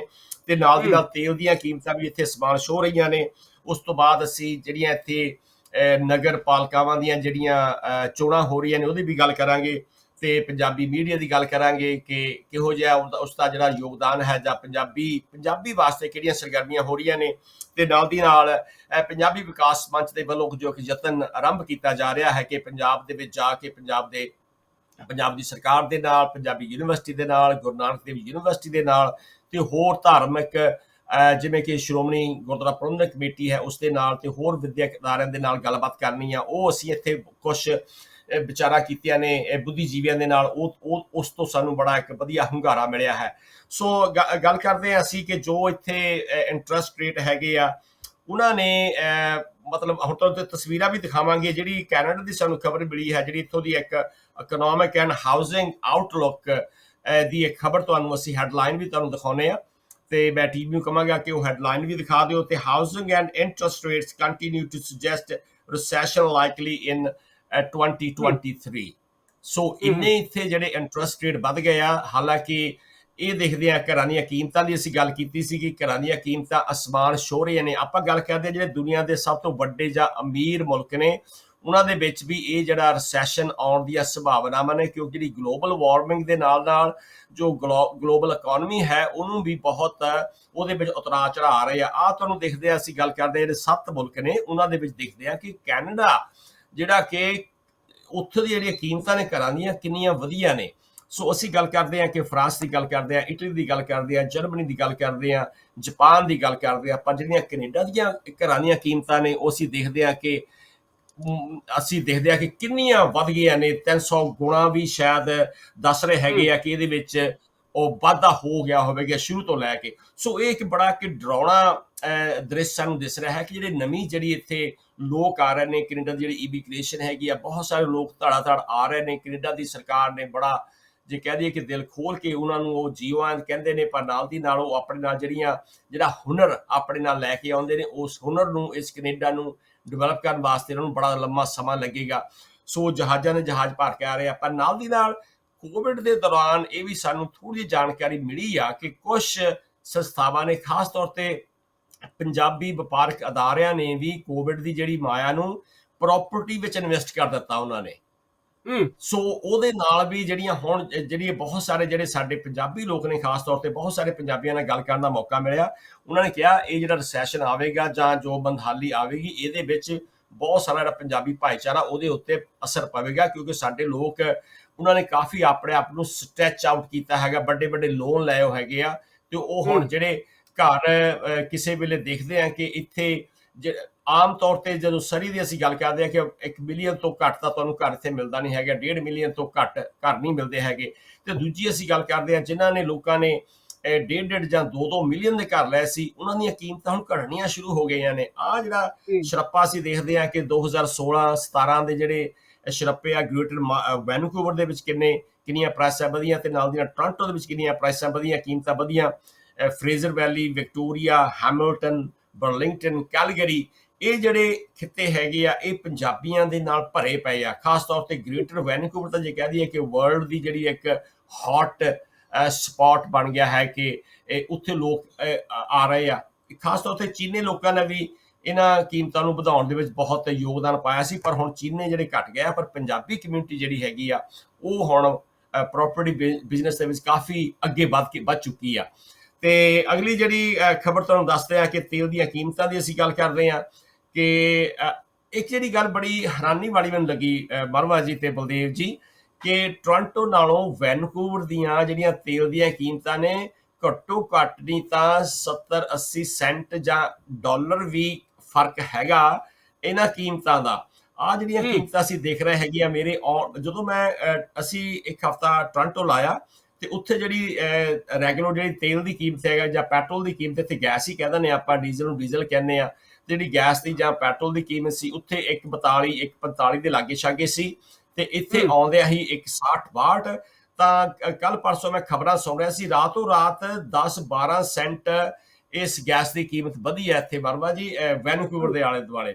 ਸੋ ਇਹਦੇ ਵਿੱਚ ਥੋੜਾ ਜਿਹਾ ਮੇਰੇ ਖਿਆਲ ਜਿਹੜੀਆਂ ਲੋਕਲ ਜਿਹੜੀਆਂ ਸਰਕਾਰਾਂ ਨੇ ਉਹਨਾਂ ਦਾ ਟੈਕਸ ਹੈ ਉਹਦੇ ਵਿੱਚ ਵੀ ਥੋੜਾ ਫਰਕ ਹੈ, ਕਿਉਂਕਿ ਜਿਹੜੀਆਂ ਆਪਣੀਆਂ ਪ੍ਰੋਵਿੰਸ਼ੀਅਲ ਜਿਹੜੀਆਂ ਸਰਕਾਰਾਂ ਨੇ ਉਹਨਾਂ ਦੇ ਆਪਣੇ ਜਿਹੜੇ ਹੈਗੇ ਆ ਟੈਕਸ ਦੇ ਉਹ ਦਰ ਹੈਗੀ ਆ, ਜਿਸ ਕਰਕੇ ਇਹਨਾਂ ਕੀਮਤਾਂ ਦੇ ਵਿੱਚ ਇਹ ਜਿਹੜਾ ਇੰਨਾ ਉਤਰਾਅ ਚੜਾਅ ਆਉਂਦਾ ਹੈ। ਅਗਰ ਤੁਸੀਂ ਹੋਰ ਕੋਈ ਜਾਣਕਾਰੀ ਲੈਣੀ ਚਾਹੁੰਦੇ ਆ, ਸਵਾਲ ਕਰਨਾ ਚਾਹੁੰਦੇ ਆ, ਤਾਂ ਤੁਹਾਨੂੰ ਅਸੀਂ ਇੱਕ ਹੋਰ ਮੌਕਾ ਦਿੰਦੇ ਆ। ਮਰਵਾ ਮੈਂ ਇਹਦੇ ਨਾਲ ਮੈਂ ਬਲਦੇਵ ਜੀ ਨੂੰ ਪੁੱਛਣਾ ਚਾਹੁੰਦਾ ਹਾਂ, ਕਿਉਂਕਿ ਜਿਹੜੀ ਮਕਾਨਾਂ ਦੀ ਤੁਸੀਂ ਗੱਲ ਕੀਤੀ ਹੈਗੀ ਹੈ ਇੱਥੇ, ਕਿਉਂਕਿ ਜਿਹੜੀ ਫੋਰਕਾਸਟ ਹੁਣ ਚੱਲ ਰਹੀ ਹੈ, ਕਿਉਂਕਿ ਜੋ ਜਿਹੜੀ ਰਿਸੈਸ਼ਨ ਦੀ ਵੀ ਹੱਲੇ ਹੋਈ ਹੈ, ਪਰ ਹੱਲੇ ਰਿਸੈਸ਼ਨ ਨੂੰ ਬਹੁਤਾ ਅੱਗੇ ਵੱਧ ਕੇ ਗੱਲ ਨਹੀਂ ਕੀਤੀ ਜਾ ਰਹੀ। ਜਿਹੜੀ ਸਿਰਫ ਜਿਹੜੀ ਇੰਟਰਸਟ ਰੇਟਸ ਰਾਈਜ਼ ਹੈ, ਬਲਦੇਵ ਜੀ ਉਹ ਕਹਿੰਦੇ ਪਏ ਤਕਰੀਬਨ 10% ਆਉਣ ਵਾਲੇ ਸਾਲ ਦੇ ਵਿੱਚ 10% ਤੱਕ ਮਤਲਬ ਕੀਮਤਾਂ ਘਟ ਜਾਣਗੀਆਂ ਮਕਾਨਾਂ ਦੀਆਂ।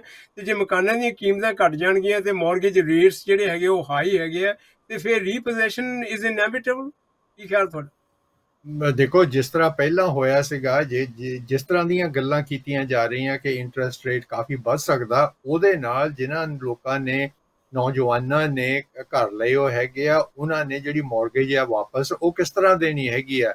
ਜੇਕਰ ਓਵਰਨਾਈਟ ਜਿਹੜਾ ਇੰਟਰਸਟ ਰੇਟ ਆ 1-2% ਤੋਂ 6% ਜਾਂ ਇੱਥੋਂ ਤੱਕ ਕਿ 10% ਵੀ ਹੋ ਜਾਂਦਾ, ਤੇ ਉਹ ਜਿਹੜੀ ਉਹਨਾਂ ਦੀ ਮਹੀਨੇ ਦੀ ਕਿਸ਼ਤ ਹੈਗੀ ਉਹ ਬਹੁਤ ਵਧੇਗੀ।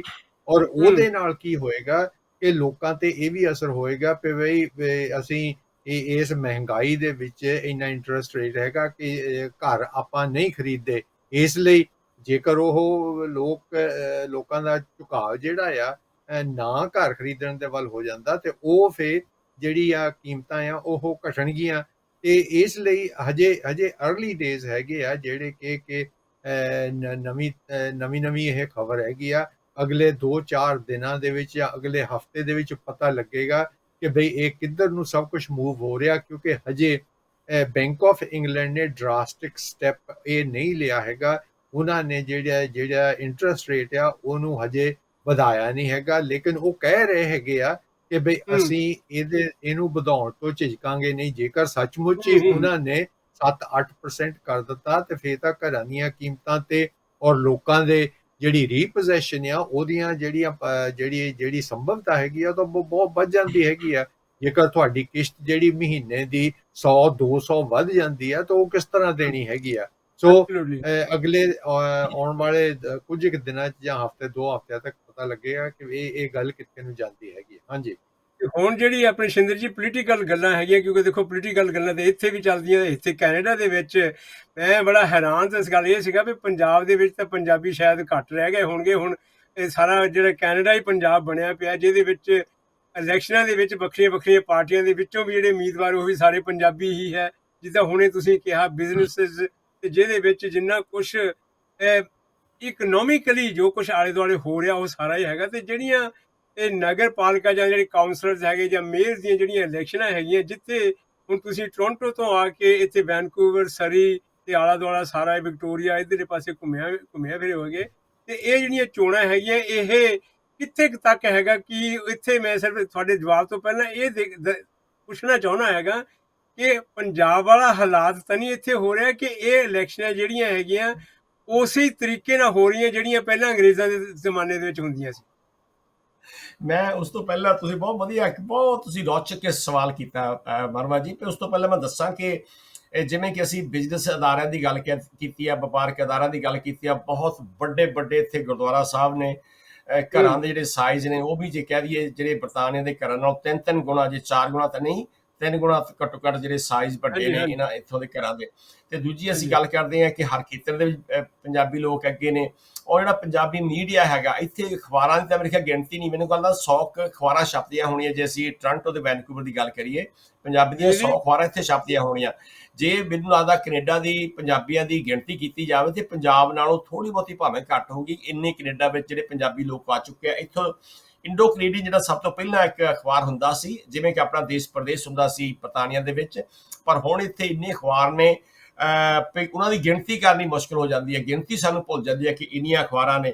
ਤੇ ਬਾਕੀ ਜਿਹੜਾ ਅੱਜ ਕੱਲ੍ਹ ਜਿਹੜਾ ਆਹ ਲੋਕ ਮਾਧਿਅਮ ਹੈ ਜਿਸ ਨੂੰ ਅਸੀਂ ਸੋਸ਼ਲ ਮੀਡੀਆ ਕਹਿੰਦੇ ਆ, ਉਹਦਾ ਤਾਂ ਕੋਈ ਕਹਿੰਦੇ ਪਤਾ ਨਹੀਂ ਹੈ ਨਹੀਂ।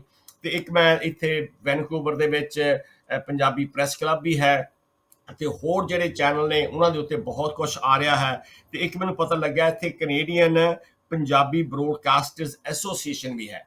ਇਹਦੇ ਨਾਲ ਅਸੀਂ ਸੰਪਰਕ ਕਰਨ ਦਾ ਯਤਨ ਕਰਾਂਗੇ ਤੇ ਦੇਖਾਂਗੇ ਕਿ ਉਹ ਕਿਹੋ ਜਿਹੀ ਕਾਰਵਾਈ ਕਰ ਰਹੇ ਆ।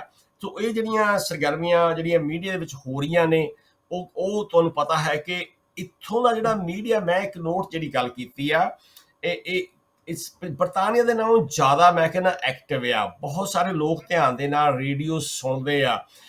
ਜਦੋਂ ਟੋਰਾਂਟੋ ਸੀ ਉਦੋਂ ਉੱਥੇ ਸਾਂਝਾ ਪੰਜਾਬ ਟੀਵੀ ਦੇ ਉੱਤੇ ਜਾਣ ਦਾ ਮੌਕਾ ਮਿਲਿਆ, ਉਹਨਾਂ ਨਾਲ ਗੱਲਾਂ ਬਾਤਾਂ ਕੀਤੀਆਂ ਜੋ ਸਾਡੇ ਵਿਚਾਰ ਨੇ, ਜੋ ਅਸੀਂ ਪੰਜਾਬੀ ਵਾਸਤੇ ਕਰਨਾ ਚਾਹੁੰਦੇ ਆ। ਜਨਮੇਜਾ ਸਿੰਘ ਜੌਲ ਹੋਰਾਂ ਦੀ ਮਿਹਰਬਾਨੀ ਦੇ ਨਾਲ ਸਾਡੇ ਵੀਰ ਅਵਤਾਰ ਜੰਡੂ ਜੀ ਨੇ ਆਪਣੇ ਟੀਵੀ ਚੈਨਲ ਦੇ ਉੱਤੇ ਇੰਟਰਵਿਊ ਕੀਤੀ ਸਾਡੇ ਨਾਲ ਤੇ ਉਹਨਾਂ ਨਾਲ ਸਾਂਝੀਆਂ ਕੀਤੀਆਂ ਗੱਲਾਂ। ਜਦੋਂ ਅਸੀਂ ਵੈਨਕੂਵਰ ਆਏ ਇੱਥੇ ਸਾਨੂੰ ਇੱਥੇ ਵੀ ਆ ਕੇ ਸ਼ੇਰੇ ਪੰਜਾਬ ਰੇਡੀਓ ਉੱਤੇ ਨਵਜੋਤ ਢਿੱਲੋਂ ਜੀ ਤੇ ਨਾਲ ਦੀ ਨਾਲ ਰੈੱਡ FM ਦੇ ਉੱਤੇ ਹਰਜਿੰਦਰ ਸਿੰਘ ਥਿੰਦ ਜੀ, ਰੈੱਡ FM ਦੀ ਜਿਹੜੀ ਹੈਗੀ ਆ ਲਿਸਨਰਸ਼ਿਪ ਹੈਗੀ ਆ ਜਾਂ ਸ਼ੇਰੇ ਪੰਜਾਬ ਦੀ ਆ, ਉਹ ਬੜੀ ਉਹਨਾਂ ਦੀ ਬਹੁਤ ਜ਼ਿਆਦਾ ਹੈ। ਬਹੁਤ ਸਾਰੇ ਜਿਹੜੇ ਲੋਕ ਨੇ ਕੰਮਾਂ ਕਾਰਾਂ ਉੱਤੇ ਨੇ ਉਹ ਰੇਡੀਓ ਲਾ ਕੇ ਕਾਰਾਂ ਵਿੱਚ ਜ਼ਰੂਰ ਸੁਣਦੇ ਨੇ। ਜਦੋਂ ਉਹਨੇ ਮੇਰੀ ਗੱਲਬਾਤ ਸੁਣੀ ਕਿ ਅਸੀਂ ਪੰਜਾਬੀ ਵਾਸਤੇ ਕਰਦੇ ਹਾਂ ਤੇ ਬਹੁਤ ਸਾਰਿਆਂ ਨੇ ਮੇਰੀ ਆਵਾਜ਼ ਪਛਾਣ ਕੇ ਔਰ ਸਾਡੇ ਜਿਹੜੇ ਚਲੋ ਵੀਡੀਓ ਉੱਤੇ ਟੀਵੀ ਤੇ ਆਪਾਂ ਪ੍ਰੋਗਰਾਮ ਕਰਦੇ ਹਾਂ ਉਹਨਾਂ ਆਵਾਜ਼ ਪਛਾਣ ਕੇ ਉਹਨਾਂ ਨੇ ਸਾਨੂੰ ਫੋਨ ਕੀਤੇ, WhatsApp ਦੇ ਉੱਤੇ ਮੈਸੇਜ ਭੇਜੇ ਕਿ ਤੁਹਾਡਾ ਪ੍ਰੋਗਰਾਮ ਸੁਣਿਆ, ਤੁਸੀਂ ਇੱਥੇ ਆਏ ਹੋ ਜਾਂ ਤੁਸੀਂ ਬਰਤਾਨੀਆ ਤੋਂ ਗੱਲ ਕਰ ਰਹੇ ਆ। ਤੇ ਉਹਨਾਂ ਦੇ ਨਾਲ ਫਿਰ ਗੱਲ ਕਰਕੇ ਸਾਨੂੰ ਚੰਗਾ ਲੱਗਿਆ। ਸੋ ਮੈਨੂੰ ਲੱਗਿਆ ਕਿ ਇੱਥੋਂ ਜਿਹੜੀ ਕਮਿਊਨਿਟੀ ਹੈਗੀ ਆ। ਔਰ ਦੂਜੀ ਗੱਲ ਇੱਕ ਮੈਂ ਕਹਾਂ, ਜਿਹੜੇ ਜਿੰਨੇ ਵੀ ਬਿਜ਼ਨਸਿਸ ਨੇ ਅਕਸਰ ਉਹਨਾਂ ਨੇ ਆਪਣਾ ਬਿਜ਼ਨਸ ਦਾ ਜਿਹੜੀ ਮਸ਼ਹੂਰੀ ਕਰਾਉਣੀ ਹੁੰਦੀ ਆ ਉਹ ਕਰਦੇ ਰਹਿੰਦੇ ਨੇ ਤੇ ਨਾਲ ਦੀ ਨਾਲ ਰੇਡੀਓਜ਼ ਨੂੰ ਜਾਂ ਜਿਹੜਾ ਇਹ ਮੀਡੀਅਮ ਹੈਗਾ ਇਸ਼ਤਿਹਾਰ ਦਿੰਦੇ ਨੇ, ਉਹਦੇ ਨਾਲ ਵੀ ਇਹ ਜਿਹੜਾ ਮੀਡੀਆ ਚੱਲਦਾ ਹੈ, ਇਹਦੇ ਵਿੱਚ ਵੀ ਕੋਈ ਸ਼ੱਕ ਨਹੀਂ ਹੈਗੀ। ਸੋ ਬੜਾ ਇੱਕ ਵਧੀਆ ਲੱਗਦਾ ਕਿ ਜਿਹੜੀ ਸਾਰਿਆਂ ਦੀ ਜਿਹੜੀ ਇੱਕਮਿਕਤਾ ਹੈਗੀ ਆ। ਔਰ ਨਾਲ ਦੀ ਨਾਲ ਹੁਣ ਅਸੀਂ ਗੱਲ ਕੀਤੀ ਹੈ ਕਿ ਪੰਜਾਬੀ ਦੀਆਂ ਬਹੁਤ ਸਾਰੀਆਂ ਸਰਗਰਮੀਆਂ ਹੋ ਰਹੀਆਂ ਨੇ। ਹੁਣੇ ਤੁਹਾਨੂੰ ਇੱਕ ਤਸਵੀਰ ਦਿਖਾਈ ਸੀ ਅਸੀਂ ਕਿ ਇੱਥੇ ਸੁੱਖੀ ਬਾਠ ਜਿਹੜੇ ਕਿ ਬੜੇ ਲੰਮੇ ਸਮੇਂ ਤੋਂ ਇੱਥੇ ਬੜਾ ਆਪਣਾ ਵਧੀਆ ਵਪਾਰ ਚਲਾ ਰਹੇ ਨੇ, ਕਾਰਾਂ ਮੋਟਰਾਂ ਦਾ ਉਹਨਾਂ ਦੀ ਗੈਰੇਜ ਹੈ ਤੇ ਨਾਲ ਦੀ ਨਾਲ ਉਹ ਪੰਜਾਬੀ ਨੂੰ ਵੀ ਪ੍ਰਮੋਟ ਕਰਨ ਵਾਸਤੇ ਬੜੇ ਲੰਮੇ ਸਮੇਂ ਤੋਂ ਯਤਨਸ਼ੀਲ ਨੇ। ਤੇ ਐਤਕੀ ਉਹ ਚੌਥਾ ਜਿਹੜਾ ਕੌਮਾਂਤਰੀ ਜਿਹੜਾ ਪੰਜਾਬੀ ਸਾਹਿਤਕ ਸਮਾਗਮ ਜਾਂ ਕਾਨਫਰੰਸ ਕਰਾ ਰਹੇ ਨੇ।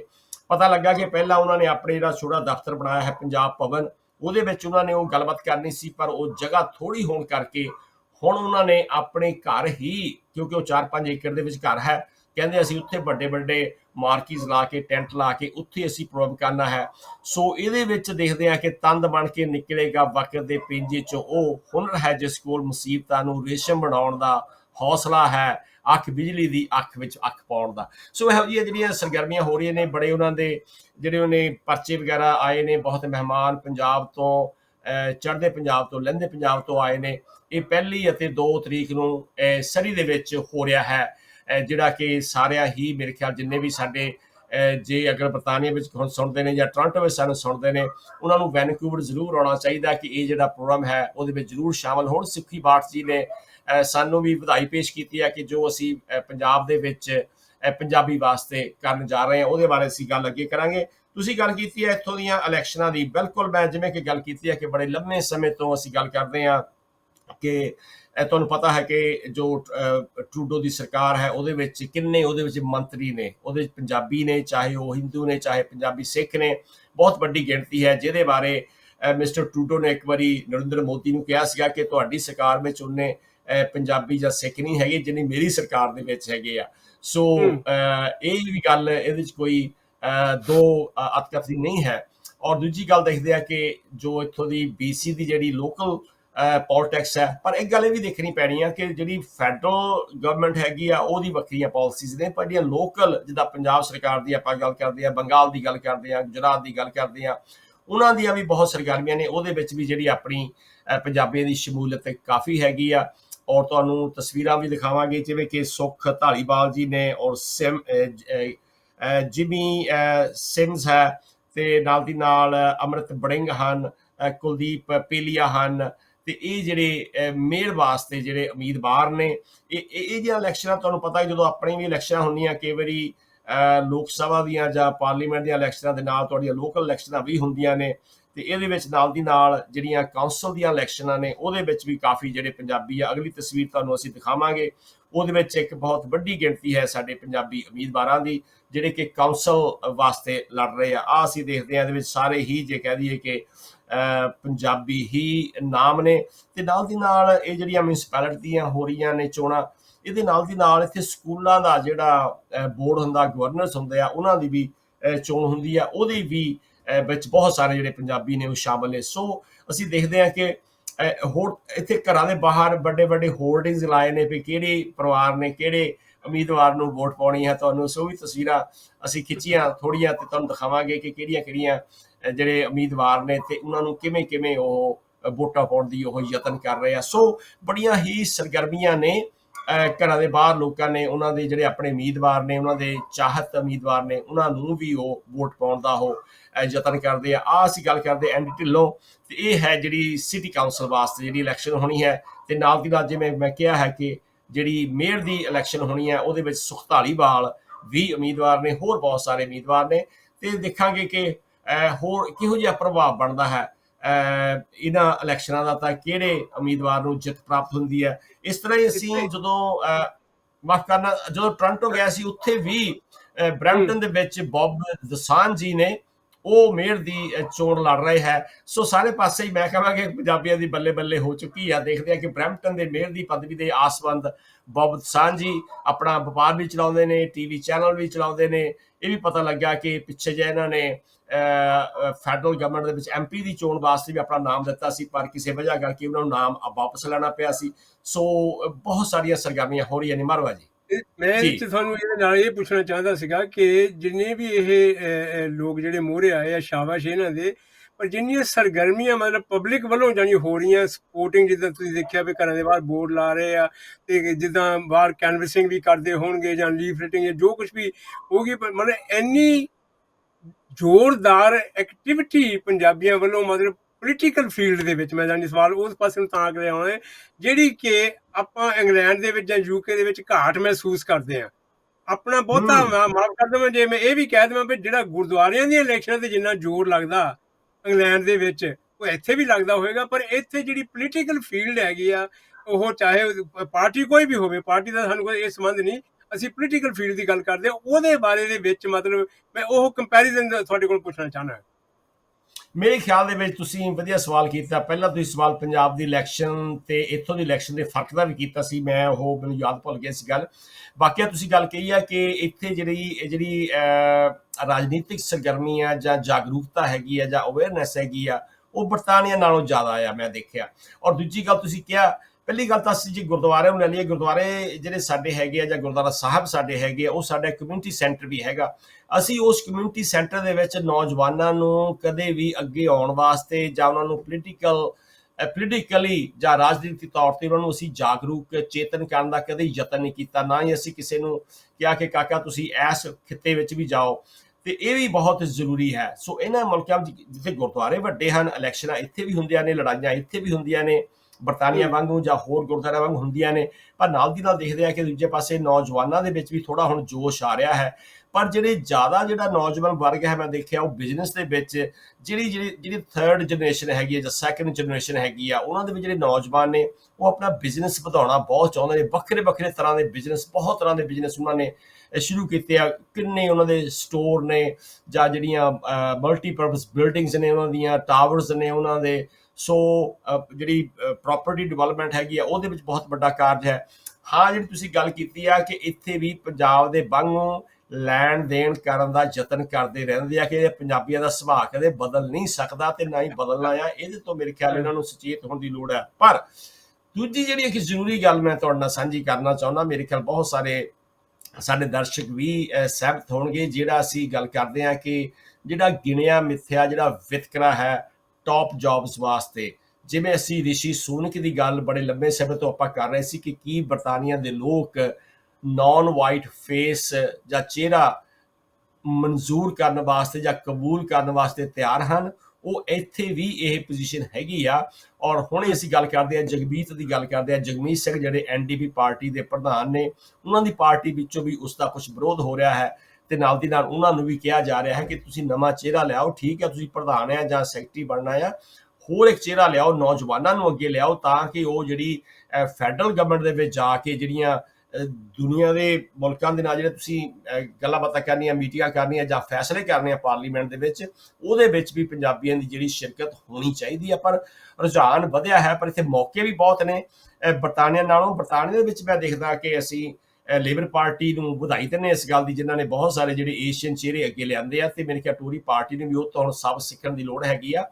ਤੇ ਸੋ ਇਹ ਅਸੀਂ ਆਪਣੇ ਦਰਸ਼ਕਾਂ ਨੂੰ ਇਹੀ ਕਹਿੰਦੇ ਹਾਂ ਜਿੱਥੇ ਸਾਡੀ ਆਵਾਜ਼ ਪਹੁੰਚ ਰਹੀ ਹੈਗੀ ਆ ਕਿ ਇਹ ਰਾਜਨੀਤਿਕ ਪਿੜ ਦੇ ਵਿੱਚ ਵੀ ਆਉਣਾ ਚਾਹੀਦਾ ਹੈ, ਉਹਦੇ ਵਿੱਚ ਵੀ ਤੁਹਾਨੂੰ ਅਗਵਾਈ ਲੈਣੀ ਪਵੇਗੀ ਤਾਂ ਕਿ ਆਉਣ ਵਾਲੇ ਸਮੇਂ ਦੇ ਵਿੱਚ, ਕਿਉਂਕਿ ਕਿਸੇ ਨੇ ਪੰਜਾਬ ਦਾ ਜਾਣਾ ਨਹੀਂ, ਰਹਿਣਾ ਤਾਂ ਇੱਥੇ ਹੀ ਆ। ਸੋ ਇਹੀ ਤੁਹਾਡਾ ਮੁਲਕ ਹੈ, ਇਹਦੀ ਵਾਗਡੋਰ ਤੁਸੀਂ ਆਪਣੇ ਹੱਥਾਂ ਵਿੱਚ ਕਰਨ ਦਾ ਯਤਨ ਕਰੋ ਤੇ ਬਹੁਤ ਵਧੀਆ ਰਹੇਗਾ। ਜੀ ਮਾਰਵਾ ਜੀ। ਹੁਣ ਆਪਾਂ ਕਿਉਂਕਿ ਆਪਣੇ ਕੋਲ 10 ਮਿੰਟ ਰਹਿ ਗਏ, ਬਲਦੇਵ ਜੀ ਹੁਣੀ ਕਾਫੀ ਦੇਰ ਤੋਂ ਚੁੱਪ ਬੈਠੇ, ਉਹਨਾਂ ਨੂੰ ਵੀ ਜਿਹੜਾ ਸ਼ਾਮਲ ਕਰੀਏ ਜੀ। ਜਿਹੜੀ ਪੰਜਾਬੀ ਵਿਕਾਸ ਮੰਚ ਵੱਲੋਂ ਪੰਜਾਬ ਫੇਰੀ ਦੀ ਜਿਹੜੀ ਗੱਲਬਾਤ ਸ਼ੁਰੂ ਹੋ ਗਈ, ਤੁਸੀਂ ਇੱਥੇ ਕੈਨੇਡਾ ਦੇ ਵਿੱਚ ਵੀ ਕੀਤੀ ਆ, ਇੱਥੇ ਵੀ ਇਹ ਮੁਹਿੰਮ ਜਿਹੜੀ ਚਲਾਈ ਹੈਗੀ ਆ, ਇਹਦੀ ਜਿਹੜੀ ਰੂਪ ਰੇਖਾ ਮੈਂ ਸ਼ਾਇਦ ਥੋੜੀ ਪਹਿਲਾਂ ਬਲਦੇਵ ਜੀ ਉਹਨਾਂ ਨੂੰ ਪੁੱਛ ਲਵਾਂ, ਤੁਸੀਂ ਥੋੜਾ ਜਿਹਾ ਸਾਹ ਲੈ ਲਓ ਤੇ ਉਹ ਤੋਂ ਬਾਅਦ ਫਿਰ ਤੁਹਾਨੂੰ ਵੀ ਲੈ ਕੇ ਆਉਣੇ ਆ ਵੀ ਕਿੱਦਾਂ। ਬਲਦੇਵ ਜੀ, ਜਿਹੜੀ ਇਹਦੀ ਰੂਪ ਰੇਖਾ ਹੈਗੀ ਆ, ਕਿਸ ਮੰਤਵ ਦੇ ਨਾਲ ਇਹ ਪੰਜਾਬ ਜਾਣ ਦੇ ਲਈ, ਕੀ ਉੱਥੇ ਜਿਹੜੀਆਂ ਸਰਗਰਮੀਆਂ ਹੋਣਗੀਆਂ, ਇਹਦੇ ਵਿੱਚ ਮਤਲਬ ਕੀ ਚੀਜ਼ਾਂ ਆਪਾਂ ਉੱਥੋਂ ਅਚੀਵ ਕਰਨ ਦੀ ਲੋੜੀਂਦੀ ਗੱਲ ਕਰਨ ਦੀ ਕੋਸ਼ਿਸ਼ ਕਰਾਂਗੇ। ਬਲਦੇਵ ਜੀ। ਸੁਦੂਲ ਜੀ, ਦੇਖੋ, ਸਭ ਤੋਂ ਜਿਸ ਤਰ੍ਹਾਂ ਚੰਦਰਪਾਲ ਜੀ ਨੇ ਬਹੁਤ ਓਵਰਵਿਊ ਸੋਹਣਾ ਦਿੱਤਾ ਕਿ ਉੱਥੇ ਸਰੀ ਦੇ ਵਿੱਚ ਜਾਂ ਬ੍ਰਿਟਿਸ਼ ਕੋਲੰਬੀਆ ਦੇ ਵਿੱਚ ਪੰਜਾਬੀਆਂ ਦੀਆਂ ਸਰਗਰਮੀਆਂ ਕੀ ਕੁਝ ਹੋ ਰਹੀਆਂ ਹੈਗੀਆਂ। ਸਾਨੂੰ ਇਹ ਦੇਖਣਾ ਪਏਗਾ ਕਿ ਦੇਖੋ, ਇੱਥੇ ਯੂਰਪ ਦੇ ਵਿੱਚ, ਇੱਥੇ ਇੰਗਲੈਂਡ ਦੇ ਵਿੱਚ ਤਾਂ ਆਪਣੇ ਬ੍ਰਿਟਨ ਦੇ ਵਿੱਚ ਪੰਜਾਬੀ ਬਹੁਤ ਹੈਗੇ ਆ, ਔਰ ਯੂਰਪ ਦੇ ਹੋਰ ਮੁਲਕਾਂ ਦੇ ਵਿੱਚ ਵੀ ਬਹੁਤ ਫੈਲੇ ਹੋਏ ਹੈਗੇ ਆ। ਲੇਕਿਨ ਇਹਦੇ ਵਿੱਚ ਇਹ ਦੇਖਣ ਦੀ ਲੋੜ ਹੈਗੀ ਆ ਕਿ ਜਿੰਨਾ ਚਿਰ ਆਪਣਾ ਘਰ ਜਿਹੜਾ ਆ, ਜਿੱਥੋਂ ਪੰਜਾਬੀ ਓਰੀਜਿਨੇਟ ਹੋਇਆ, ਜਿੱਥੋਂ ਪੰਜਾਬੀ ਆਏ ਆ, ਜਿੰਨਾ ਚਿਰ ਉੱਥੇ ਦਾ ਸੱਭਿਆਚਾਰ, ਉੱਥੇ ਦੀ ਕਦਰਾਂ ਕੀਮਤਾਂ, ਉੱਥੇ ਦੀ ਜਿਹੜੀ ਭਾਸ਼ਾ ਹੈਗੀ ਆ, ਉਹ ਤਾਕਤਵਰ ਨਹੀਂ ਬਣਦੀ ਹੈਗੀ। ਜਿਹੜੀ ਤਾਕਤ ਹੈਗੀ ਬਾਹਰਲੇ ਪੰਜਾਬੀਆਂ ਨੂੰ, ਉਹ ਆਪਣੇ ਘਰੋਂ ਮਿਲਣੀ ਹੈਗੀ ਆ। ਜੇਕਰ ਸਾਡੇ ਪੰਜਾਬ ਦੇ ਵਿੱਚ ਹੀ ਸਾਡੇ ਸੱਭਿਆਚਾਰ ਦਾ, ਸਾਡੀ ਭਾਸ਼ਾ ਦਾ, ਸਾਡੀਆਂ ਕਦਰਾਂ ਕੀਮਤਾਂ ਦਾ ਘਾਣ ਹੋ ਰਿਹਾ ਹੈਗਾ, ਉਹ ਘਾਣ ਜਿਹੜਾ ਉਹ ਕੋਈ ਬਾਹਰਲਾ ਨਹੀਂ ਕਰ ਰਿਹਾ ਹੈਗਾ, ਕਿਉਂਕਿ ਬਾਹਰਲਿਆਂ ਨੂੰ ਤਾਂ ਬਾਹਰ ਕੱਢ ਦਿੱਤਾ ਸੀਗਾ। ਇਸ ਵੇਲੇ ਉਹ ਜਿਹੜਾ ਘਾਣ ਹੈਗਾ, ਜਿਹੜੇ ਪੰਜਾਬ ਦੇ ਪੰਜਾਬੀ ਆ ਉਹੀ ਕਰ ਰਹੇ ਹੈਗੇ ਆ, ਤਾਂ ਉਹਨਾਂ ਤੋਂ ਹੀ ਅਸੀਂ ਉਤਸ਼ਾਹ ਲੈਣਾ ਹੈਗਾ ਬਾਹਰਲੇ ਪੰਜਾਬੀਆਂ ਨੇ। ਇਸ ਲਈ ਅਸੀਂ ਜਿਹੜਾ ਪ੍ਰੋਗਰਾਮ ਉਲੀਕਿਆ ਹੈਗਾ ਕਿ ਬਈ ਉੱਥੇ ਜਾ ਕੇ, ਵਾਪਸ ਜਾ ਕੇ 3-4 ਹਫ਼ਤੇ ਦਾ ਜਿਹੜਾ ਪ੍ਰੋਗਰਾਮ ਹੈਗਾ ਉਹ ਉਲੀਕਿਆ ਹੈਗਾ ਕਿ ਉੱਥੇ ਦੇ ਜਿਹੜੇ ਸਿੱਖਿਆ ਅਦਾਰੇ ਹੈਗੇ ਆ, ਉੱਥੇ ਦੀ ਜਿਹੜੀਆਂ ਸੱਭਿਆਚਾਰਕ ਸੰਭਾਵਾਂ ਹੈਗੀਆਂ, ਉੱਥੇ ਜਿਹੜੀਆਂ ਲਿਖਾਰੀਆਂ ਦੀਆਂ ਸਭਾਵਾਂ ਹੈਗੀਆਂ, ਜਾਂ ਸਭ ਤੋਂ ਮਹੱਤਵਪੂਰਨ ਕਿ ਉੱਥੇ ਦੀ ਜਿਹੜੀ ਸਰਕਾਰ ਹੈਗੀ ਆ, ਉਹ ਪੰਜਾਬੀ ਭਾਸ਼ਾ ਸੱਭਿਆਚਾਰ ਨੂੰ ਬਰਕਰਾਰ ਰੱਖਣ ਦੇ ਲਈ ਕੀ ਕਰ ਰਹੀ ਹੈਗੀ ਆ। ਤੁਸੀਂ ਦੇਖੋ, ਜਦੋਂ ਅੰਗਰੇਜ਼ਾਂ ਨੇ ਸਾਡੇ ਤੇ ਰਾਜ ਕੀਤਾ ਹੈਗਾ ਤੇ ਇਹਨਾਂ ਨੇ ਆਪਣੀ ਸਰਕਾਰ ਦਾ ਐਨ ਨਕਲ ਕਰਕੇ ਉੱਥੇ ਸਰਕਾਰਾਂ ਬਣਾਈਆਂ। ਇਹਨਾਂ ਨੇ ਉੱਥੇ ਜਿਹੜੇ ਸਿੱਖਿਆ ਦੇ ਅਦਾਰੇ ਬਣਾਏ ਸੀਗੇ, ਇੱਥੇ ਲੰਡਨ ਯੂਨੀਵਰਸਿਟੀ ਹੋਈ, ਕੈਂਬਰਿਜ ਹੋਈ, ਆਕਸਫੋਰਡ ਯੂਨੀਵਰਸਿਟੀ ਦੇ ਉਸ ਨਮੂਨੇ ਦੇ ਹੀ ਬਣਾਏ ਸੀਗੇ। ਤੇ ਜੇਕਰ ਇੱਥੇ ਇਹ ਅਦਾਰੇ ਨਾ ਹੁੰਦੇ ਤਾਂ ਇਹ ਪੰਜਾਬ ਦੇ ਵਿੱਚ ਜਾਂ ਭਾਰਤ ਦੇ ਵਿੱਚ ਕਦੇ ਵੀ ਉਹ ਅਦਾਰੇ ਖੜੇ ਨਹੀਂ ਸੀ ਕਰ ਸਕਦੇ। ਇਸ ਲਈ ਜੇਕਰ ਅਸੀਂ ਚਾਹੁੰਦੇ ਹੈਗੇ, ਜਿੱਦਾਂ ਚਿੰਦਰ ਜੀ ਨੇ ਕਿਹਾ ਹੈਗਾ ਕਿ ਬਈ ਵੈਨਕੂਵਰ ਦੇ ਵਿੱਚ ਜਾਂ ਸਰੀ ਦੇ ਇਲਾਕੇ ਦੇ ਵਿੱਚ ਬਹੁਤ ਸਾਰੀਆਂ ਪੰਜਾਬੀ ਦੀਆਂ ਅਖਬਾਰਾਂ ਹੈਗੀਆਂ, ਲੇਕਿਨ ਉਹਨਾਂ ਦੇ ਵਿੱਚ ਨੋਟ ਕਰਨ ਵਾਲੀ ਗੱਲ ਇਹ ਹੈਗੀ ਆ ਕਿ ਉਹਨਾਂ ਅਖਬਾਰਾਂ ਦਾ ਜਿਹੜਾ ਪੰਜਾਬੀ ਭਾਸ਼ਾ ਦਾ ਮਿਆਰ ਹੈਗਾ ਉਹ ਇੰਨਾ ਪਾਏਦਾਰ ਨਹੀਂ ਹੈਗਾ। ਅੱਛਾ, ਉਹ ਕਿਉਂ ਆ ਇਸ ਤਰ੍ਹਾਂ? ਕਿਉਂਕਿ ਜਿੰਨਾ ਚਿਰ ਪੰਜਾਬ ਦੇ ਵਿੱਚ ਉਹ ਮਿਆਰ ਪਾਏਦਾਰ ਨਹੀਂ ਹੁੰਦਾ, ਉਨਾ ਚਿਰ ਬਾਹਰਲੇ ਪੰਜਾਬੀ ਜਿਹੜੇ ਆ ਉਹਨਾਂ ਦੇ ਵਿੱਚ ਵੀ ਉਹ ਮਿਆਰ ਨਹੀਂ ਆ ਸਕਦਾ। ਸੋ ਸਾਡਾ ਮਨੋਰਥ ਇਹ ਹੈਗਾ ਕਿ ਕਿ ਉੱਥੇ ਜਿਹੜੀ ਸਰਕਾਰ, ਜਿੰਨੀਆਂ ਵੀ ਸਰਕਾਰਾਂ ਪੰਜਾਬ ਦੇ ਵਿੱਚ ਆਉਂਦੀਆਂ, ਉਹ ਬਾਰ-ਬਾਰ ਇਹੀ ਕਹਿੰਦੀਆਂ ਜੀ ਸਾਡਾ ਸਰਕਾਰੀ ਕੰਮ ਜਿਹੜਾ ਆ ਉਹ ਪੰਜਾਬੀ 'ਚ ਹੋਏਗਾ। ਲੇਕਿਨ ਅੱਜ ਤਾਈਂ ਕਿਸੇ ਵੀ ਸਰਕਾਰ ਨੇ, ਜਾਂ ਅਕਾਲੀਆਂ ਦੀ ਆ ਜਾਂ ਉਹ ਹੈਗੀ ਆ ਕਾਂਗਰਸ ਦੀ ਹੈਗੀ ਆ, ਹੁਣ ਆਮ ਆਦਮੀ ਪਾਰਟੀ ਦੀ ਸਰਕਾਰ ਆਈ, ਇਹਨਾਂ ਨੇ ਵੀ ਕਿਹਾ ਸੀਗਾ ਕਿ ਸਾਰੇ ਦਾ ਸਾਰਾ ਕੰਮ ਜਿਹੜਾ ਪੰਜਾਬੀ 'ਚ ਹੋਏਗਾ। ਲੇਕਿਨ ਜਦੋਂ ਅਸੀਂ ਉਹਨਾਂ ਸਰਕਾਰਾਂ ਨੂੰ ਕੋਈ ਈਮੇਲ ਪੰਜਾਬੀ 'ਚ ਭੇਜਦੇ ਆ ਤੇ ਉਹਨਾਂ ਦਾ ਜਵਾਬ ਅੰਗਰੇਜ਼ੀ ਦੇ ਵਿੱਚ ਆਉਂਦਾ ਹੈਗਾ। ਇਹਦਾ ਮਤਲਬ ਕਿ ਉਹ ਹਜੇ ਵੀ ਉਹ 75 ਸਾਲਾਂ ਦੇ ਵਿੱਚ ਵੀ ਆਪਣੇ ਆਪ ਨੂੰ ਬਦਲ ਨਹੀਂ ਪਾਏ ਹੈਗੇ। ਇੱਕ ਤਾਂ ਅਸੀਂ ਉੱਥੇ ਜਿਹੜੀਆਂ ਸਰਕਾਰ ਨਵੀਂ ਬਣੀ ਉਹਨਾਂ ਦੇ ਨਾਲ ਗੱਲਬਾਤ ਕਰਾਂਗੇ ਕਿ ਬਈ ਤੁਸੀਂ ਜਿਹੜੀ ਆਪਣੀ ਪੰਜਾਬੀ ਭਾਸ਼ਾ ਜਿਹੜੀ ਆ ਆਪਣੇ ਦਫ਼ਤਰਾਂ ਦੇ ਵਿੱਚ ਕਿੰਨੀ ਲਾਗੂ ਕੀਤੀ ਆ। ਔਰ ਫਿਰ ਜਿਹੜੀ ਸਿੱਖਿਆ ਦੇ ਸਿਲਸਿਲੇ ਦੇ ਵਿੱਚ ਆਉਂਦਾ ਕਿ ਜਿੰਨੀਆਂ 75 ਸਾਲ ਤੋਂ ਜਿੰਨੀਆਂ ਵੀ ਸਰਕਾਰਾਂ ਆਈਆਂ ਉਹ ਇਹੀ ਕਹਿ ਰਹੀਆਂ ਕਿ ਸਾਰੀ ਦੀ ਸਾਰੀ ਜਿਹੜੀ ਸਿੱਖਿਆ ਆ ਉਹ ਹਰ ਬੱਚੇ ਦੀ ਮਾਂ ਭਾਸ਼ਾ ਦੇ ਵਿੱਚ ਦਿੱਤੀ ਜਾਏਗੀ, ਸਕੂਲ ਤੋਂ ਲੈ ਕੇ ਯੂਨੀਵਰਸਿਟੀ ਤੱਕ। ਤੁਹਾਨੂੰ ਵੀ ਪਤਾ, ਤੁਸੀਂ ਵੀ ਦੇਖਿਆ ਹੈਗਾ, ਇਹ ਬਿਲਕੁਲ ਉੱਥੇ ਨਹੀਂ ਹੋਇਆ ਹੈਗਾ। ਹਾਲਾਂਕਿ ਅੰਗਰੇਜ਼ਾਂ ਦੇ ਵੇਲਿਆਂ ਦੇ ਵਿੱਚ ਉਹ ਬਹੁਤ ਘੱਟ ਸੀਗਾ। ਹੁਣ ਜਿਹੜੀ ਆ ਉੱਥੇ ਜਿਹੜੀ ਬਾਹਰਲੀ ਭਾਸ਼ਾ ਅੰਗਰੇਜ਼ੀ ਆ ਇਹ ਬਹੁਤ ਹਾਵੀ ਹੋ ਚੁੱਕੀ ਹੈਗੀ ਆ। ਅਸੀਂ ਉਹਨਾਂ ਨੂੰ ਇਹ ਪੁੱਛਣਾ ਚਾਹਾਂਗੇ, ਜਿਹੜੇ ਸਿੱਖਿਆ ਮੰਤਰੀ ਹੈਗੇ ਪੰਜਾਬ ਦੇ, ਕਿ ਤੁਹਾਡੇ ਜਿਹੜਾ ਕਾਨੂੰਨ ਆ ਤੇ ਭਾਰਤ ਦਾ ਜਿਹੜਾ ਸੰਵਿਧਾਨ ਆ ਉਹ ਇਹ ਕਹਿੰਦਾ ਕਿ ਹਰ ਬੱਚੇ ਨੂੰ ਜਿਹੜੀ ਸਿੱਖਿਆ ਆ ਉਹਦੀ ਮਾਤ ਭਾਸ਼ਾ ਦੇ ਵਿੱਚ ਦਿੱਤੀ ਜਾਏਗੀ। ਇਹ ਕਿਉਂ ਨਹੀਂ ਹੋਇਆ? ਤੁਸੀਂ ਕੀ ਕਰਨ ਦੀ ਕੋਸ਼ਿਸ਼ ਕਰ ਰਹੇ ਆ? ਇਹ ਕਿਉਂ ਨਹੀਂ ਕਰਦੇ? ਔਰ ਉਹਦੇ ਵਿੱਚ ਬਾਹਰਲੇ ਪੰਜਾਬੀ ਕੀ ਮਦਦ ਕਰ ਸਕਦੇ ਆ? ਹਾਂਜੀ ਬਲਦੇਵ ਜੀ, ਕਿਉਂਕਿ ਆਉਣ ਵਾਲੇ ਪ੍ਰੋਗਰਾਮਾਂ ਦੇ ਵਿੱਚ ਇਹਨੂੰ ਆਪਾਂ ਐਨ ਪੂਰੇ ਡਿਟੇਲ ਦੇ ਵਿੱਚ ਇਹਦੀ ਕੋਖ ਕਰਕੇ ਕੀ ਉੱਥੇ ਕਰਨਾ ਜਾਂ ਕਿੱਦਾਂ ਹੋਰ ਡਿਟੇਲ ਗੱਲ ਕਰਾਂਗੇ। ਸ਼ਿੰਦਰਪਾਲ ਜੀ, ਜਿੱਥੇ ਤੁਸੀਂ ਇੱਥੇ ਹੁਣ ਕੈਨੇਡਾ ਦੇ ਵਿੱਚ ਵੀ ਇਹਦੇ ਬਾਰੇ ਗੱਲਬਾਤ ਕੀਤੀ ਹੈ, ਜਿਹੜੀਆਂ ਉੱਥੇ ਪੰਜਾਬੀ ਕਾਨਫਰੰਸਾਂ ਵੀ ਹੋ ਰਹੀਆਂ, ਕਾਨਫਰੰਸਾਂ ਜਿਹੜੀਆਂ ਹਰ ਸਾਲ ਹੀ ਤਕਰੀਬਨ ਹੁੰਦੀਆਂ ਰਹਿੰਦੀਆਂ ਹੈਗੀਆਂ, ਤੇ ਉਹ ਗੱਲਬਾਤ ਇਹ ਆਪਣੇ ਤੁਸੀਂ 2-3 ਮਿੰਟ ਦੇ ਵਿੱਚ ਕੀ ਕਹਿਣਾ ਚਾਹੋਗੇ? ਜਿਵੇਂ ਕਿ ਅਸੀਂ ਗੱਲ ਕੀਤੀ ਆ ਕਿ ਤੁਹਾਨੂੰ ਅਸੀਂ ਇੱਕ ਤਸਵੀਰ ਵੀ ਦਿਖਾਉਂਦੇ ਆ ਮਰਵਾ ਜੀ, ਕਿ ਜੋ ਇਹ ਪ੍ਰਵਾਸੀ ਪੰਜਾਬੀ ਪ੍ਰਤੀਨਿਧ ਮੰਡਲ ਜੋ ਕਿ ਪੰਜਾਬੀ ਵਾਸਤੇ ਪੰਜਾਬ ਜਾ ਰਿਹਾ ਹੈ।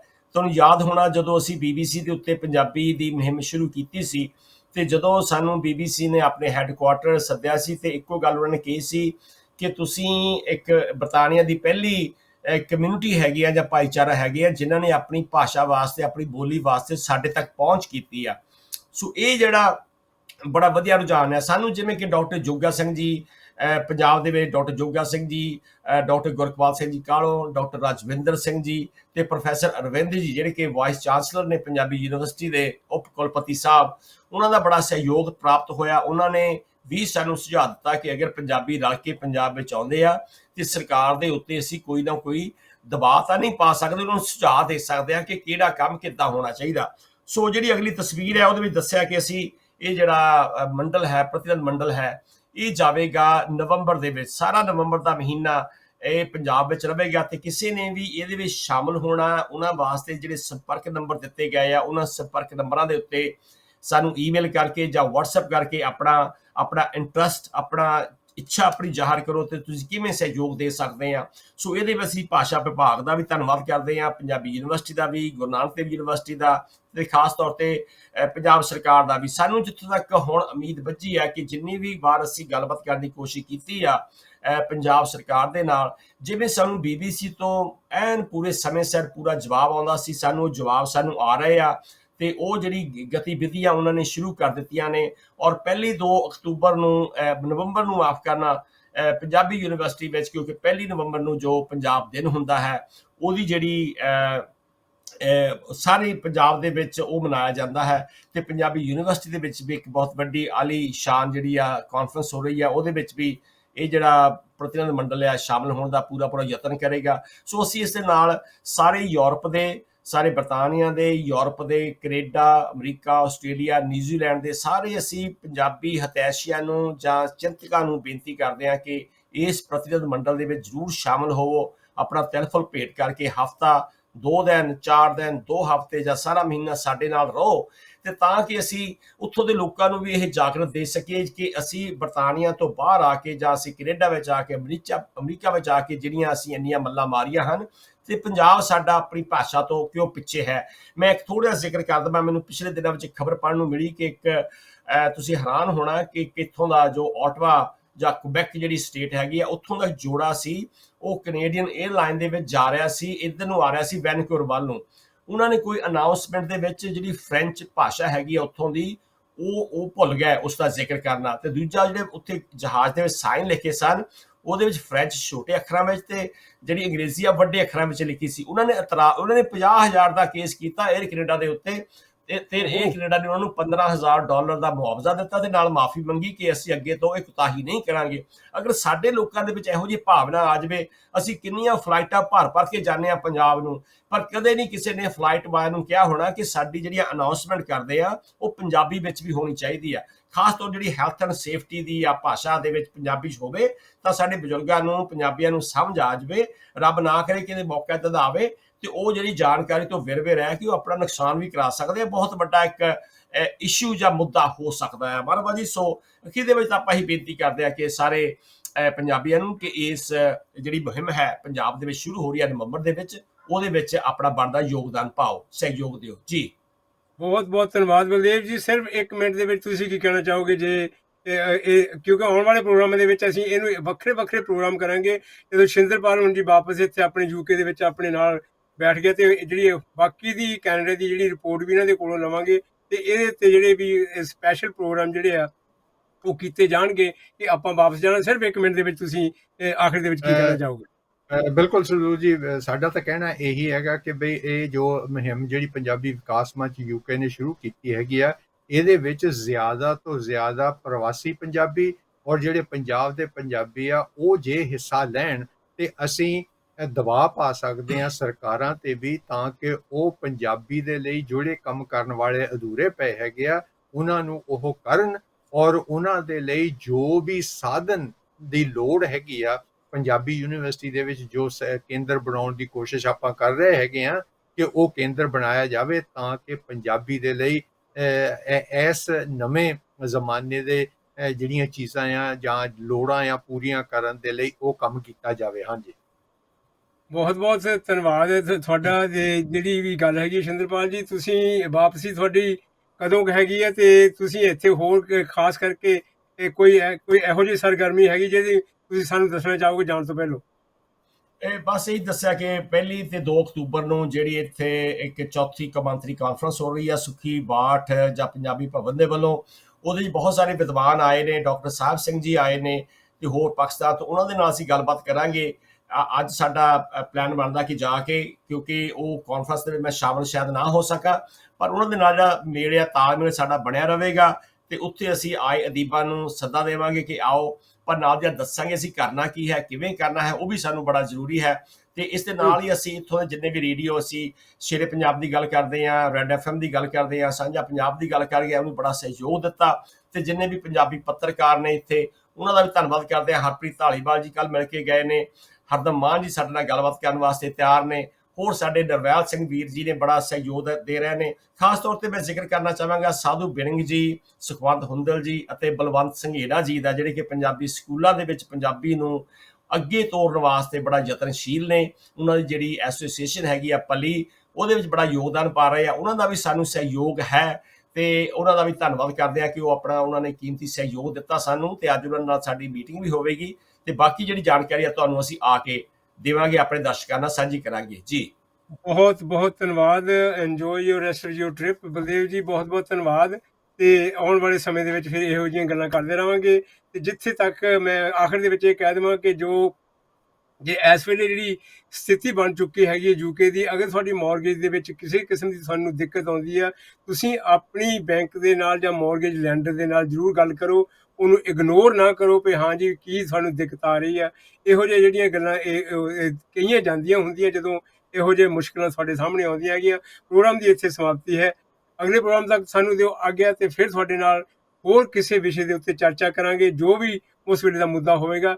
ਆਓ ਵਿਦਾਇਗੀ ਦੀ ਫਤਿਹ ਬੁਲਾਓ ਬਲਦੇਵ ਜੀ ਵੱਲੋਂ ਤੇ ਮੇਰੇ ਵੱਲੋਂ ਤੇ ਸ਼ਿੰਦਰਪਾਲ ਜੀ ਮਾਲ ਵੱਲੋਂ, ਸਾਰਿਆਂ ਵੱਲੋਂ ਵਿਦਾਇਗੀ ਦੀ ਫਤਿਹ ਹੈ ਜੀ। ਵਾਹਿਗੁਰੂ ਜੀ ਕਾ ਖਾਲਸਾ, ਵਾਹਿਗੁਰੂ ਜੀ ਕੀ ਫਤਿਹ।